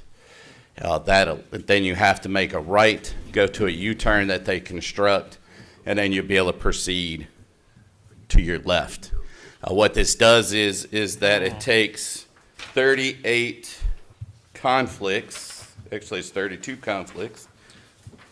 Got my little PowerPoint here in paper, and reduces it to 14 conflicts so that the drivers are not doing multiple things at the same time and they don't have as much chance for accidents. It also keeps the traffic moving smoother and reduces time as you move north to south. So instead of crossing over the median like at the terrible place up at the Waffle House by Lucky Street, you pull out, go down a little bit, then Right. you turn around. It's and come back. exactly like That's that. correct. Okay, Exactly so- like that. And we have one at County Line Road. Okay. And they're being utilized basically by all of the Department of Transportations in the state. Okay. They feel as though this, and then of course a roundabout, are the safest way to handle these intersections, including pedestrian as well. So they're proposing the cuts at those intersections that you mentioned. Moreland Road, they have already done a complete traffic study there. We did have the results to that. So this is Crestwood. Let's see where we're at here. So Crestwood is going to be, to give you, that's Speedway Ford and travel in. All right, if you notice on here, they got these little markings. So these are accidents that have occurred at this intersection while they were doing the study. Yellow is the least, and then red will represent either a fatality or a major incident. Oh, yeah. All right, if you go to the next one. So we're at La Prade, which is the Comfort Inn and Baymont Inn intersection. All right, next. This is their road, they can do whatever they Glenwood is Napahide intersection.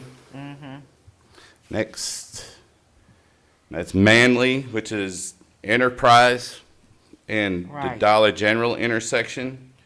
Oh, but that's, It should be Mentor, which is Better Built.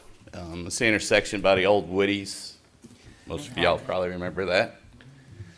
Okay. okay. The one I'm worried about is Manly. Like, that's, I mean, that's almost, that'd be like doing this to Birdie Road. Like, that's a big intersection. As opposed to, I mean, you know, on Crestwood or La Prade, Prade. like, that's not, those aren't huge thoroughfare roads, whereas Manly is. That's a big on top of a hill, like going, you know what I'm saying? Like, I'm worried about that one. In the So end, Manly this had- is their roads. They can do anything. This is. If they're GDOT asking me to roads. vote on it, like. Yeah, yep, this is GDOT road. This is two things. One, no money from us. Correct. That's correct.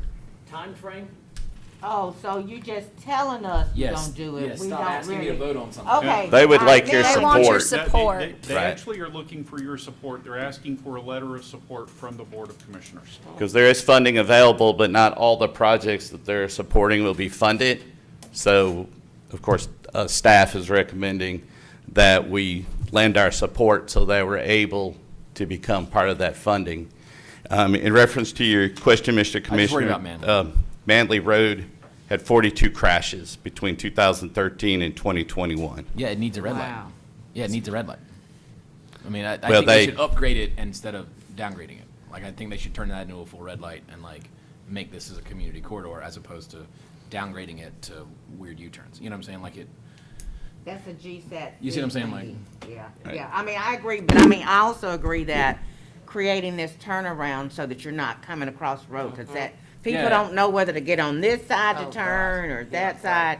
I mean, it's a little bit inconvenient, but the chances of no fatality or hitting in the middle is do I greatly have a motion reduced. to approve? Yes, I would like to make a motion to approve the resolution to GDOT in support of reduced conflict U-turns and improvement, intersection and signal improvements at Vineyard, Birdie, School Road, and Malir. I'm sorry to interrupt, but I would like to ask that in part of your approval, that you would ask them in their design phase to include low-profile design for emergency vehicle access. So what that would mean is that there'd be a section Ooh, yeah. that was lower than the others that would be designated strictly for emergency access, emergency vehicles. And if you would amend it to be just a letter of support rather than a resolution. Okay. You said you wanted to, whatever you said, I heard it, but I don't know what it means. To consider low-profile design for emergency vehicle access as they complete the They could final drive right designs. It allows fire trucks, EMS vehicles, and deputies' vehicles to actually travel across the curbing Boom, boom. in a safe way. Oh, okay, so not a real curb and gutter, just a little. Correct. They'll do little low bit. profile for emergency vehicles only, so they would not have to go do the U-turn. I'm not guaranteeing they would do that, but I would like to ask that you ask them to consider that. In the planning phase? Yes. Yes, ma'am. I'll second the letter of support. Okay, I would like to rescind my previous motion. Whoever seconded me, would you like to rescind it? I'll rescind. Okay, I would like to make a motion that we send we approve a letter of support to GDOT regarding the intersection improvements for the R cuts on the aforementioned roadways and intersection improvements at the Vineyard, Birdie, School Road, and Malir Road. And additionally, that during the planning phase, that they consider low-profile curbing for emergency vehicles as well. Everybody, everybody's good with that? Mm-hmm. All right. I just need a second. You have a second? I'll second. Thank you. Any more discussion? All those in favor signify by raising your hand. 4-0, motion passed. Thank you. Thank you. TJ. Item number 4, consider request for out-of-state use for the Spalding County motor coach. Robbie? Robbie, I didn't see him behind the pole, sorry. All right, where are we going? We're going to Asheville, North Carolina, to the Oh, Bidmore wow. House. Up to Biltmore? For Nice. Okay. annual Do Christmas I have a trip. motion to approve? Motion to approve. Do I have a second? I have a motion and a second. Any more discussion? I've already seen the advertisements for it. Good. All those in favor, please signify by raising your hand. It's a Christmas 4-0. trip? Thank They're you, going down Robbie. for Christmas? It is, yes, ma'am. When, Perfect. Robin? That's Just gonna want to throw be that out there. December the All right, 8th. item number Selling them 5, before coming to consider MOU for year 3 building opportunities for out-of-school time grant boost after-school program. Robbie?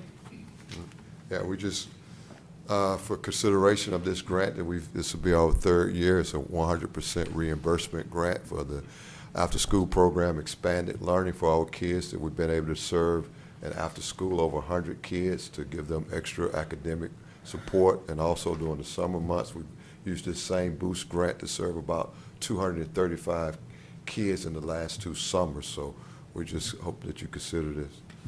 Zero sum for us, County Manager. Yes, sir. Zero sum for us. All right, do I have a motion to approve? Yes, consider approval of an MOU for year 3 building opportunities for out-of-school time grant boost after-school program. I have a And, motion. Do I have a second? Second. I have a motion and a second. Thank you. Any discussion? All those in favor, please signify by raising your hand. 4-0. Thank you, Robbie. Appreciate it.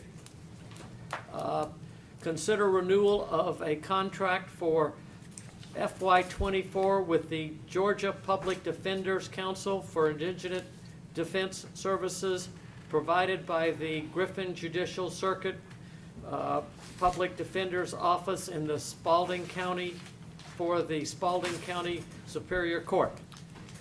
This is an annual contract with the Indigent Care Defense Team, and And they asked for an increase? they've not asked for an increase this year. Motion to approve. All right, I have a motion, and do I have a second? Second. I have a motion and a second. Any more discussion? All those in favor, please signify by raising your hand. 4-0. Motion passes.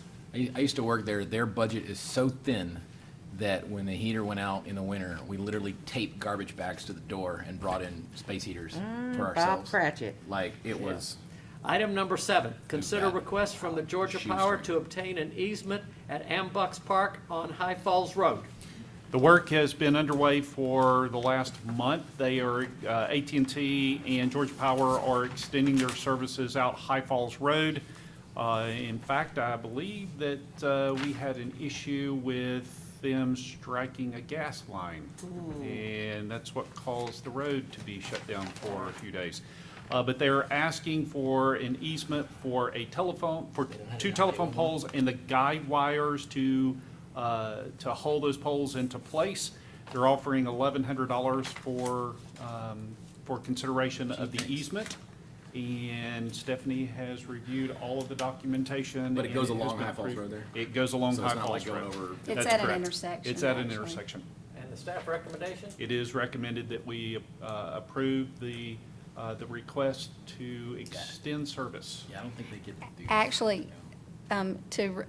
to approve the request pending a change to the easement document itself, but they're going to pay us before they send us the new exhibit. Is that what I heard you say? Which That's- we that's actually what I got just to said. the So is that like a general amount? I mean, what are we talking about? 2 feet?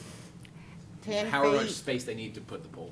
Well, yeah, I mean, it's GDOT, This is in line This with. is Georgia Power. Yeah, I mean, Georgia Power. They have more power than GDOT. This is in line with what the Water Authority paid for easement on Highway 16. Yes, ma'am. Okay, All right, I had a motion. Did I have a second? I'll second it. Motion is second. Any discussion? All those in favor, please signify by raising your hand. 4-0.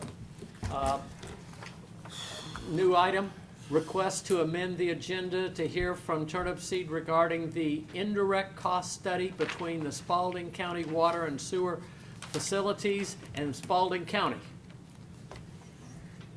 This is a new agenda item. It was due to be heard this morning at our workshop, but unfortunately, we weren't able to do that. And Greg has traveled from Atlanta and has sat in the audience this evening waiting for us to take a look at the indirect cost study.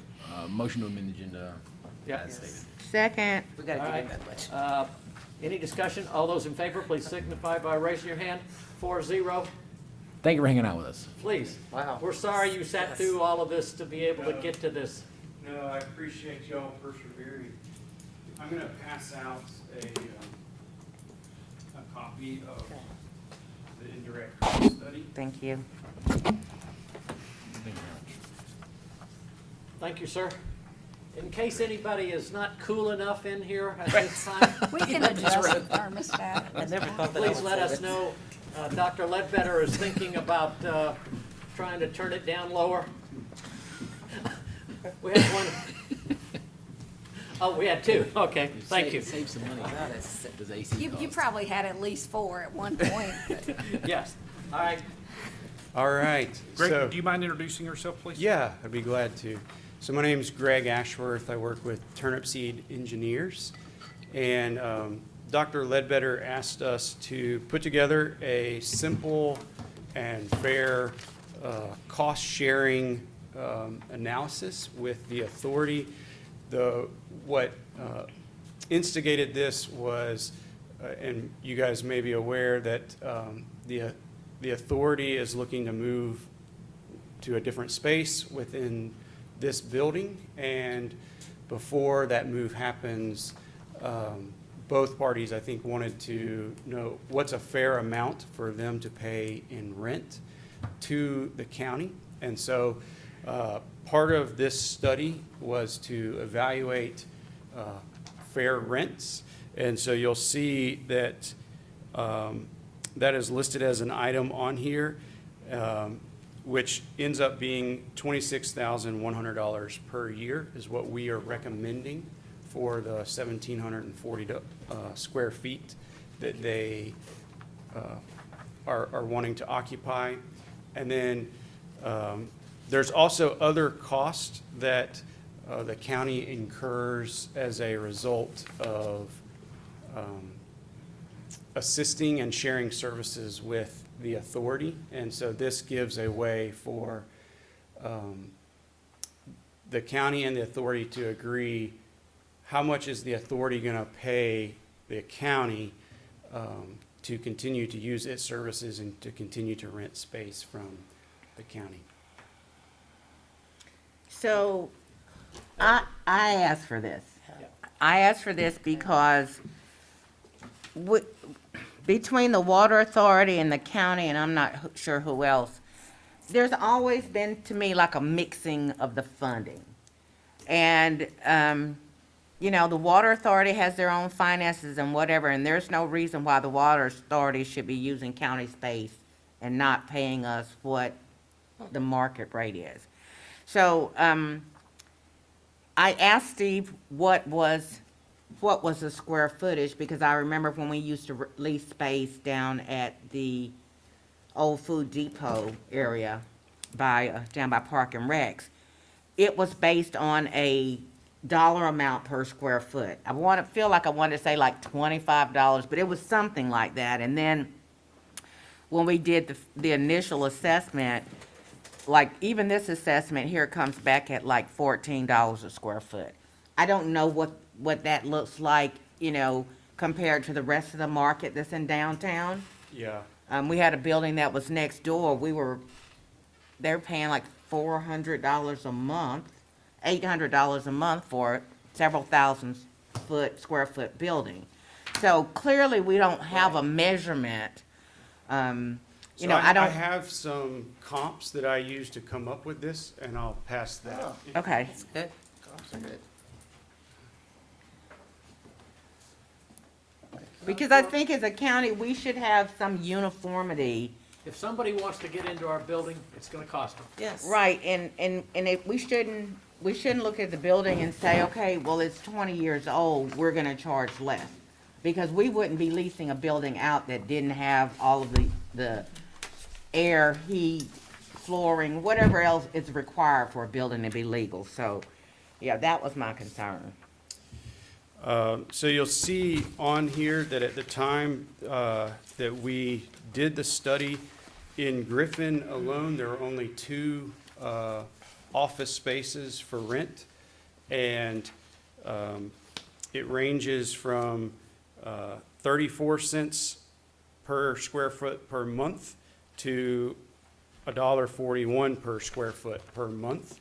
So we are not at the high side of that, but higher. We're probably in the 90th percentile on that. And then because there was a limited number of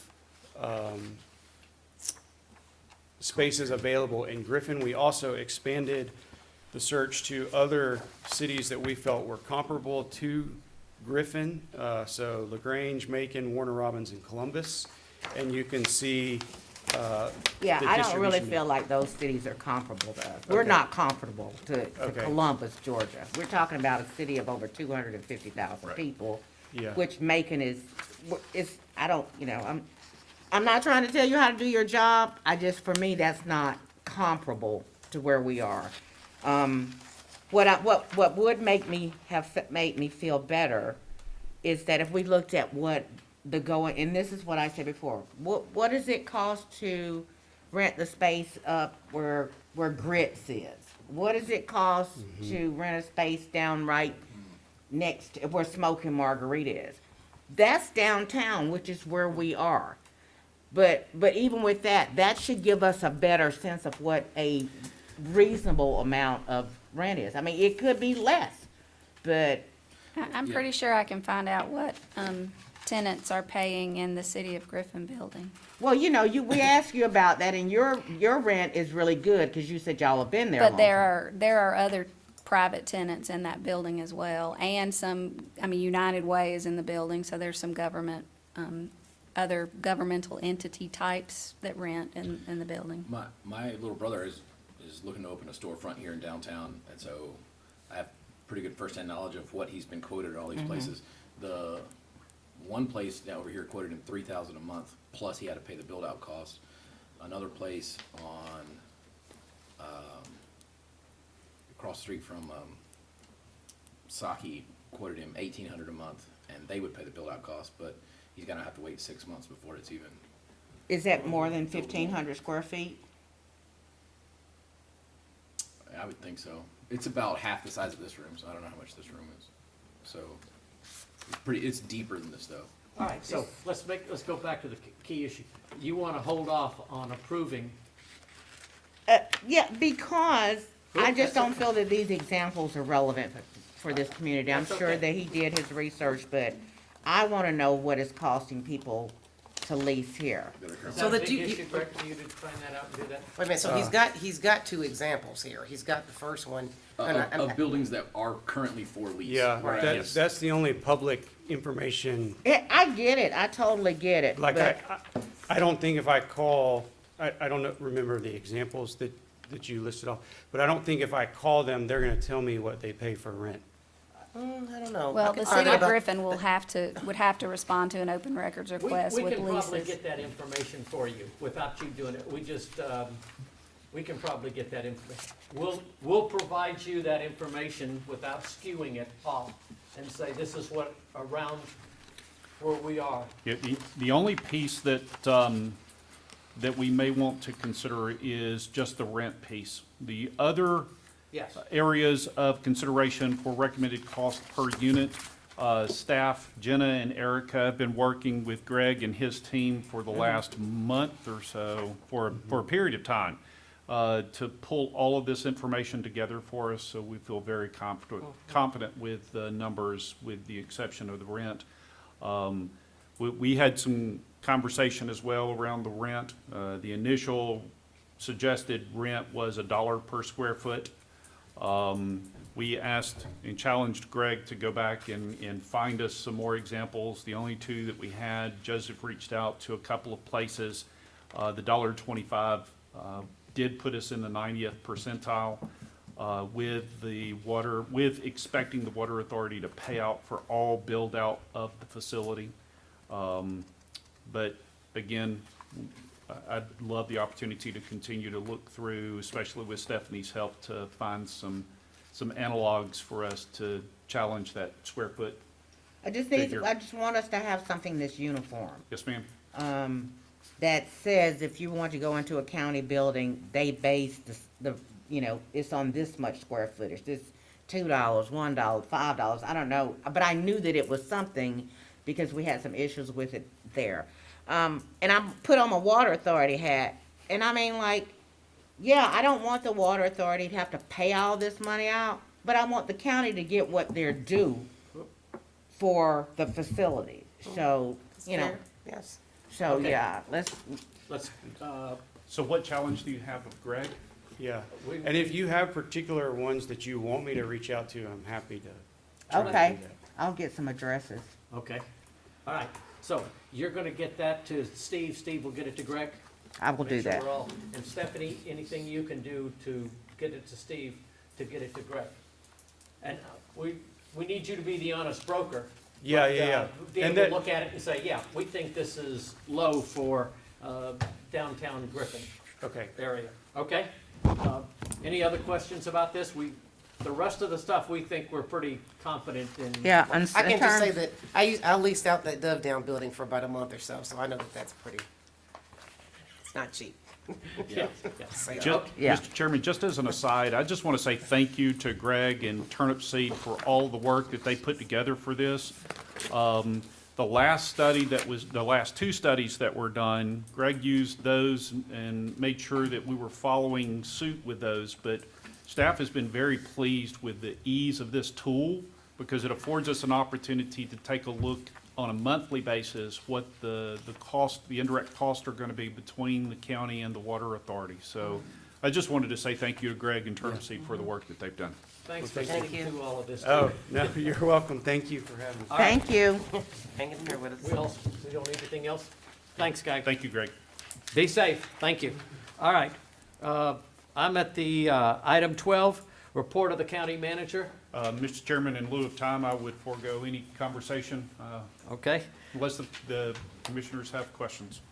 All right. We'll find out. Over to Commissioner Johnson. Just real quick, I'm glad everyone came out, packed house for the public hearing. You gave us lots to think about and consider, and just know that your requests and everything will be taken into consideration.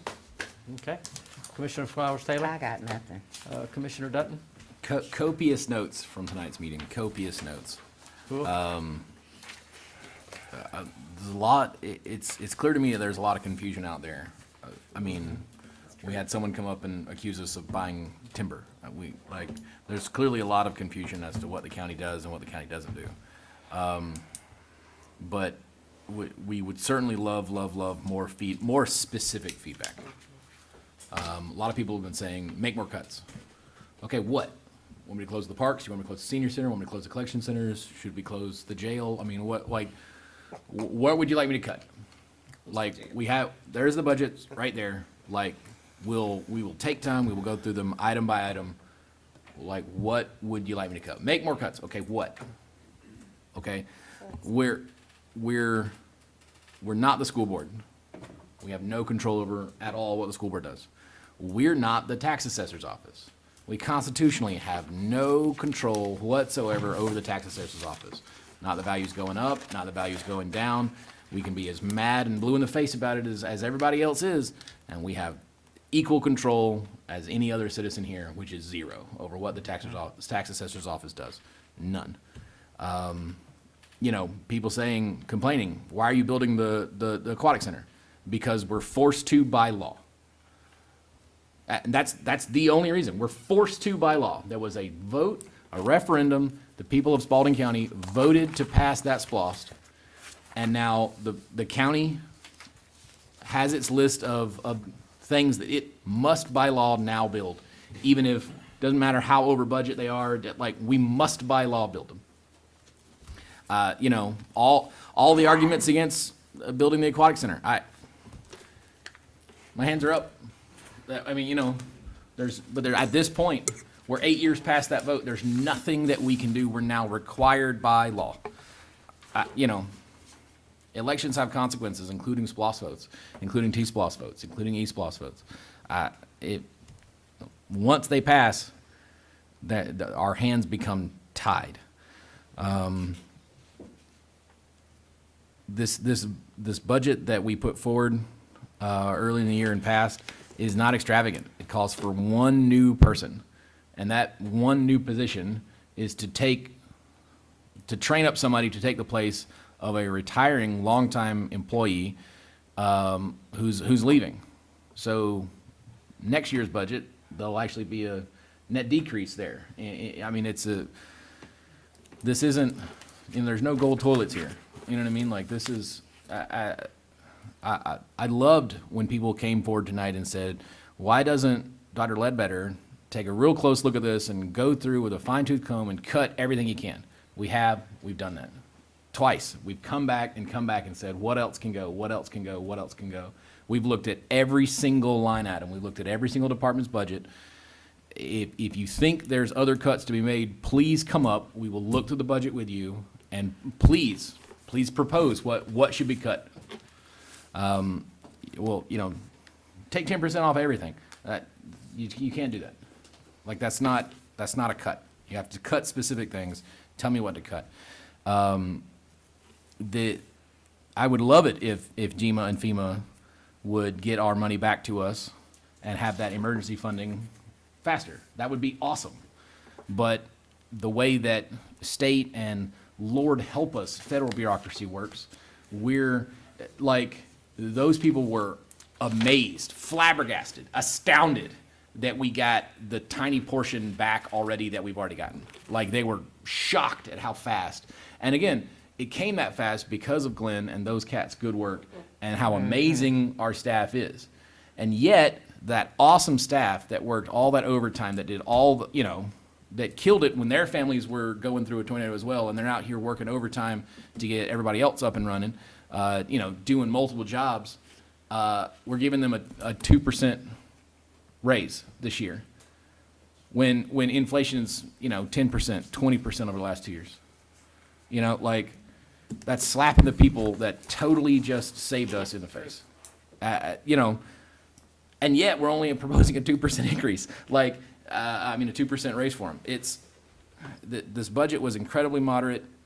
What else would you like us to cut? And I would love to talk specifics. You know, I can't just go to my wife and say, hey, cut 10% of our budget.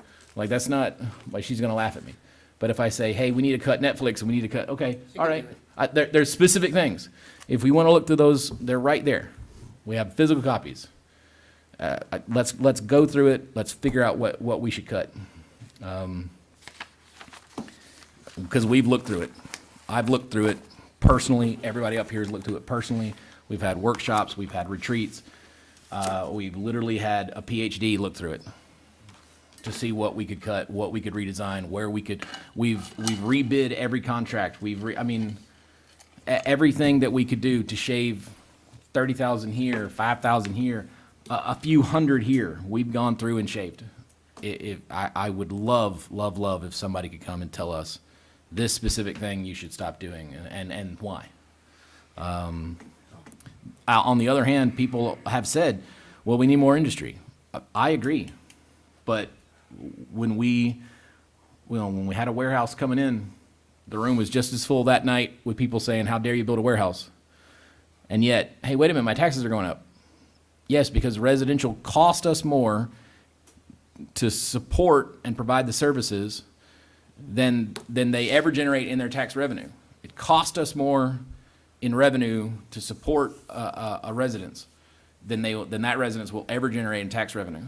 And so you have to have commercial. You have to have industrial, or the county just doesn't work.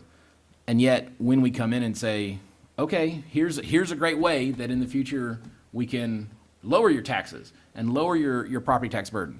Not in my backyard. I don't want that. Not at all. You know, hey, let's, you know, this county didn't do it. This county didn't do it. Okay, drive up 1941 through Clayton County. Like, do you want commercial corridors like that? Do you want industrial corridors like that in Spalding County? I don't. You know what I mean? Drive through the industrial corridor of Fayette County.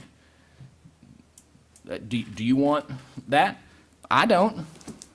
You know, I like Spalding County. I like the city of Griffin in our very rural state that has this, you know, people come here for a quiet, relaxed rural life.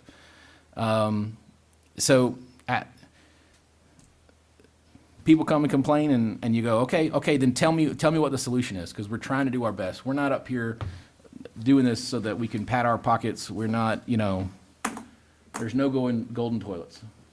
We're doing the best we can, and we would love specifically for people to come and help us. And that's all. Figure it out. Okay. TJ, thank you for the stuff specifically on North Hill Street. You just got it resurfaced. Beautiful. We're waiting for the striping, but tons of phone calls to me from people in my district saying this well overdue, and we appreciate that. It is just absolutely amazing that you did that. Godspeed to Ryan as he tries to recover, and I expect we will probably have a work session sometime in the next, before 9 October, to go through and talk about this again. We've got to sit down, so everybody needs to check calendar. First things first, 9 October, good with? No, you can't do it on, it's a holiday and Okay, state law we'll precludes us from doing that. work the date to be able to do that, but as soon as we can. We're sorry to the people that came out this morning, 30 people and 8 people, I think, that were going to speak, that couldn't happen. We're also sorry for, this is going to take us another couple weeks before we can get the vote done on the millage rate. We thought we were going to be through with it tonight, and I can tell you for sure, 5 commissioners were going to be very happy to have it behind us. But now we will have to wait a couple more weeks to be able to get that done. All right, anything from county attorney? No, sir. County clerk? The only thing I wanted to say is people keep getting confused on which splost. They Yeah. kept referencing T-splost. T-splost And those things were not purchased with the T-splost. It's important that they remember that only the roads resurfacing and transportation projects were done at the T-splost. The splost is what funded the Aquatic Center.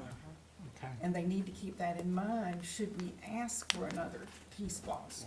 Right. Good catch. DeAndre, anything from you? I'd like for us to kind of think a little bit about, at the end of these sessions, they say 2 or 3 things that we know are just not right. Figuring out a way before we close out the public hearing to turn around and say, hey, Just so you know, we don't buy yeah, timber. we're not doing it that way, or we've already thought through that, so that people, we clarify that, because they walk up here, they say it, we And know they- what's they wrong. think we're not listening, And then, and and they- then they yeah. walk away, and they said, we said it, and they didn't do anything about it. Like the city of Griffin planners came up a couple times. Yes. You know we don't, obviously, we're not the city of Griffin. So- Yeah, I'm So we equally don't- as mad about that. But you're right, I don't know how that, we can do So- that. I can do, yeah. I don't know how If we can we're do not that. supposed to say anything, then that only leaves the attorney or the county manager. However, just from where I stand, I think it's important that we don't wait till 20 people talk. I think at that time it would be good for the county manager or Stephanie to share that. Let's just understand that T-splosh is for transportation only, and no M&O is allowed under Think through it. whatever it is, but I'm saying, I think it will help people, if they have misinformation, having Steve or Stephanie just to say, At the beginning. this is the accurate part of that, and then the next person can speak, rather than, have them to walk away from the podium, And all the people in and TV then land. nobody answered them. Yeah, so just think about it. I think it'll be too much to try to take every note, because we all took notes from and then try to Pages of notes. blur back through that. But It is a slippery slope because we don't allow you to answer their questions. And even though you tell them that no questions will be answered, they still ask questions often and expect to be answered. So sometimes with citizen comment anyway, you have posed it as, please get with the county manager after the meeting to discuss this, this, and this, as opposed to, I mean, and that's not a perfect solution either, but you either need to change the rules for Yeah. public hearing Correct. or, figure out a Well, way to what if address it after the fact. The rules of the public hearing, the no questions will be answered stuff is so that there's not a back and forth. Right, And we don't want to get into that. But what if at the end of the public hearing, we close it and then we have a, like, commissioner report, like Commissioner answer. comments at that Yeah. point, about the public hearing. I We can think kind that's, of go, that before would the be folks appropriate. leave, and they don't have to listen to everything else. Right. in the So, yeah, consent I don't agenda. think that we should be the ones saying it. I just don't, because, sometimes information gonna get into- hit you just wrong, Yeah. and I just think it needs to be if it's just a fact, it is a fact that we can't blah, blah, blah. Yeah. Coming from We the can't manager not or the build attorney. the And aquatic also, center. Like, if that's- 20 people have said the exact same thing and it was wrong the first time, Right, right, then Right. the 19 people following it don't realize that that's wrong. And they need to know before The they idea leave. is, let's figure out a way to be Right. able to do So that. that we can respond to the questions Yeah. that need answering appropriately, so that there's not misinformation. Yeah. It might be better to put that in front of the public comment, so we can say, hey, guys, we didn't do SPLOST. I wasn't even elected then. I voted against it in the ballot. I don't know what you want from me. But now our hands are tied. We must build this aquatic center by law. That's exactly why I want Stephanie in. You know what I'm saying? Because I will punch you in the head if you said that. to me. But then if we also said, hey, We all understand. we're We looking want through to this- get the information back out. Right. Because they walked out of here now thinking. Right.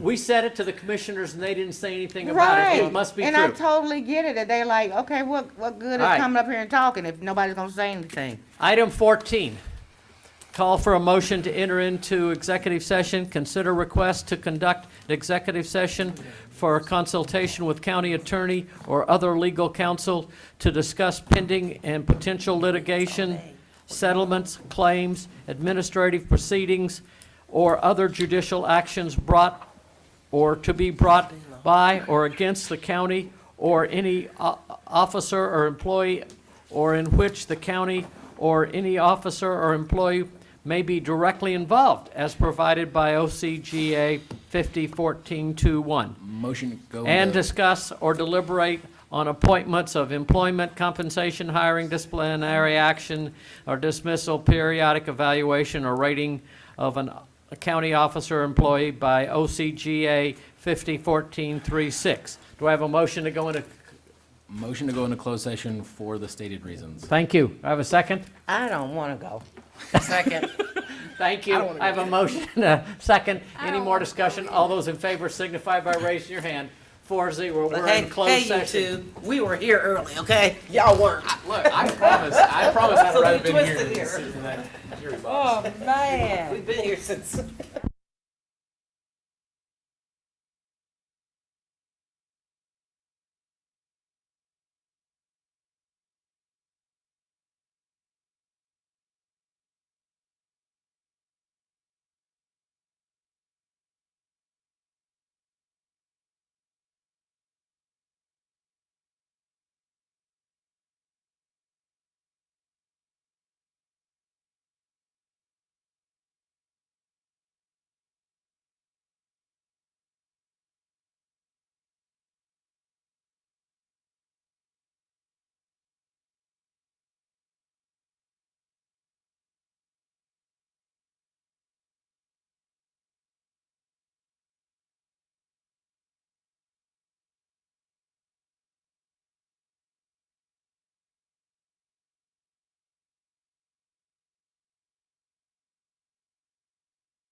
Thank you, thank you. Do I have a motion to come out of closed session? Motion to come out of closed session, Mr. Chairman. Do I have a second? Second. All right, I have a motion as second. Any discussion? All those in favor, please signify by raising your hand. 4-0, motion carries. Mr. Chairman, I would like to make a motion to approve the undated version of the settlement for Mr. Jeffrey Bradford in the amount of $18,500. I have a motion. Do I have a second? Was that, I have, correct? Yes. Second. I have a motion and a second. Any discussion? All those in favor signify by raising your hand. Motion to 4-0. adjourn.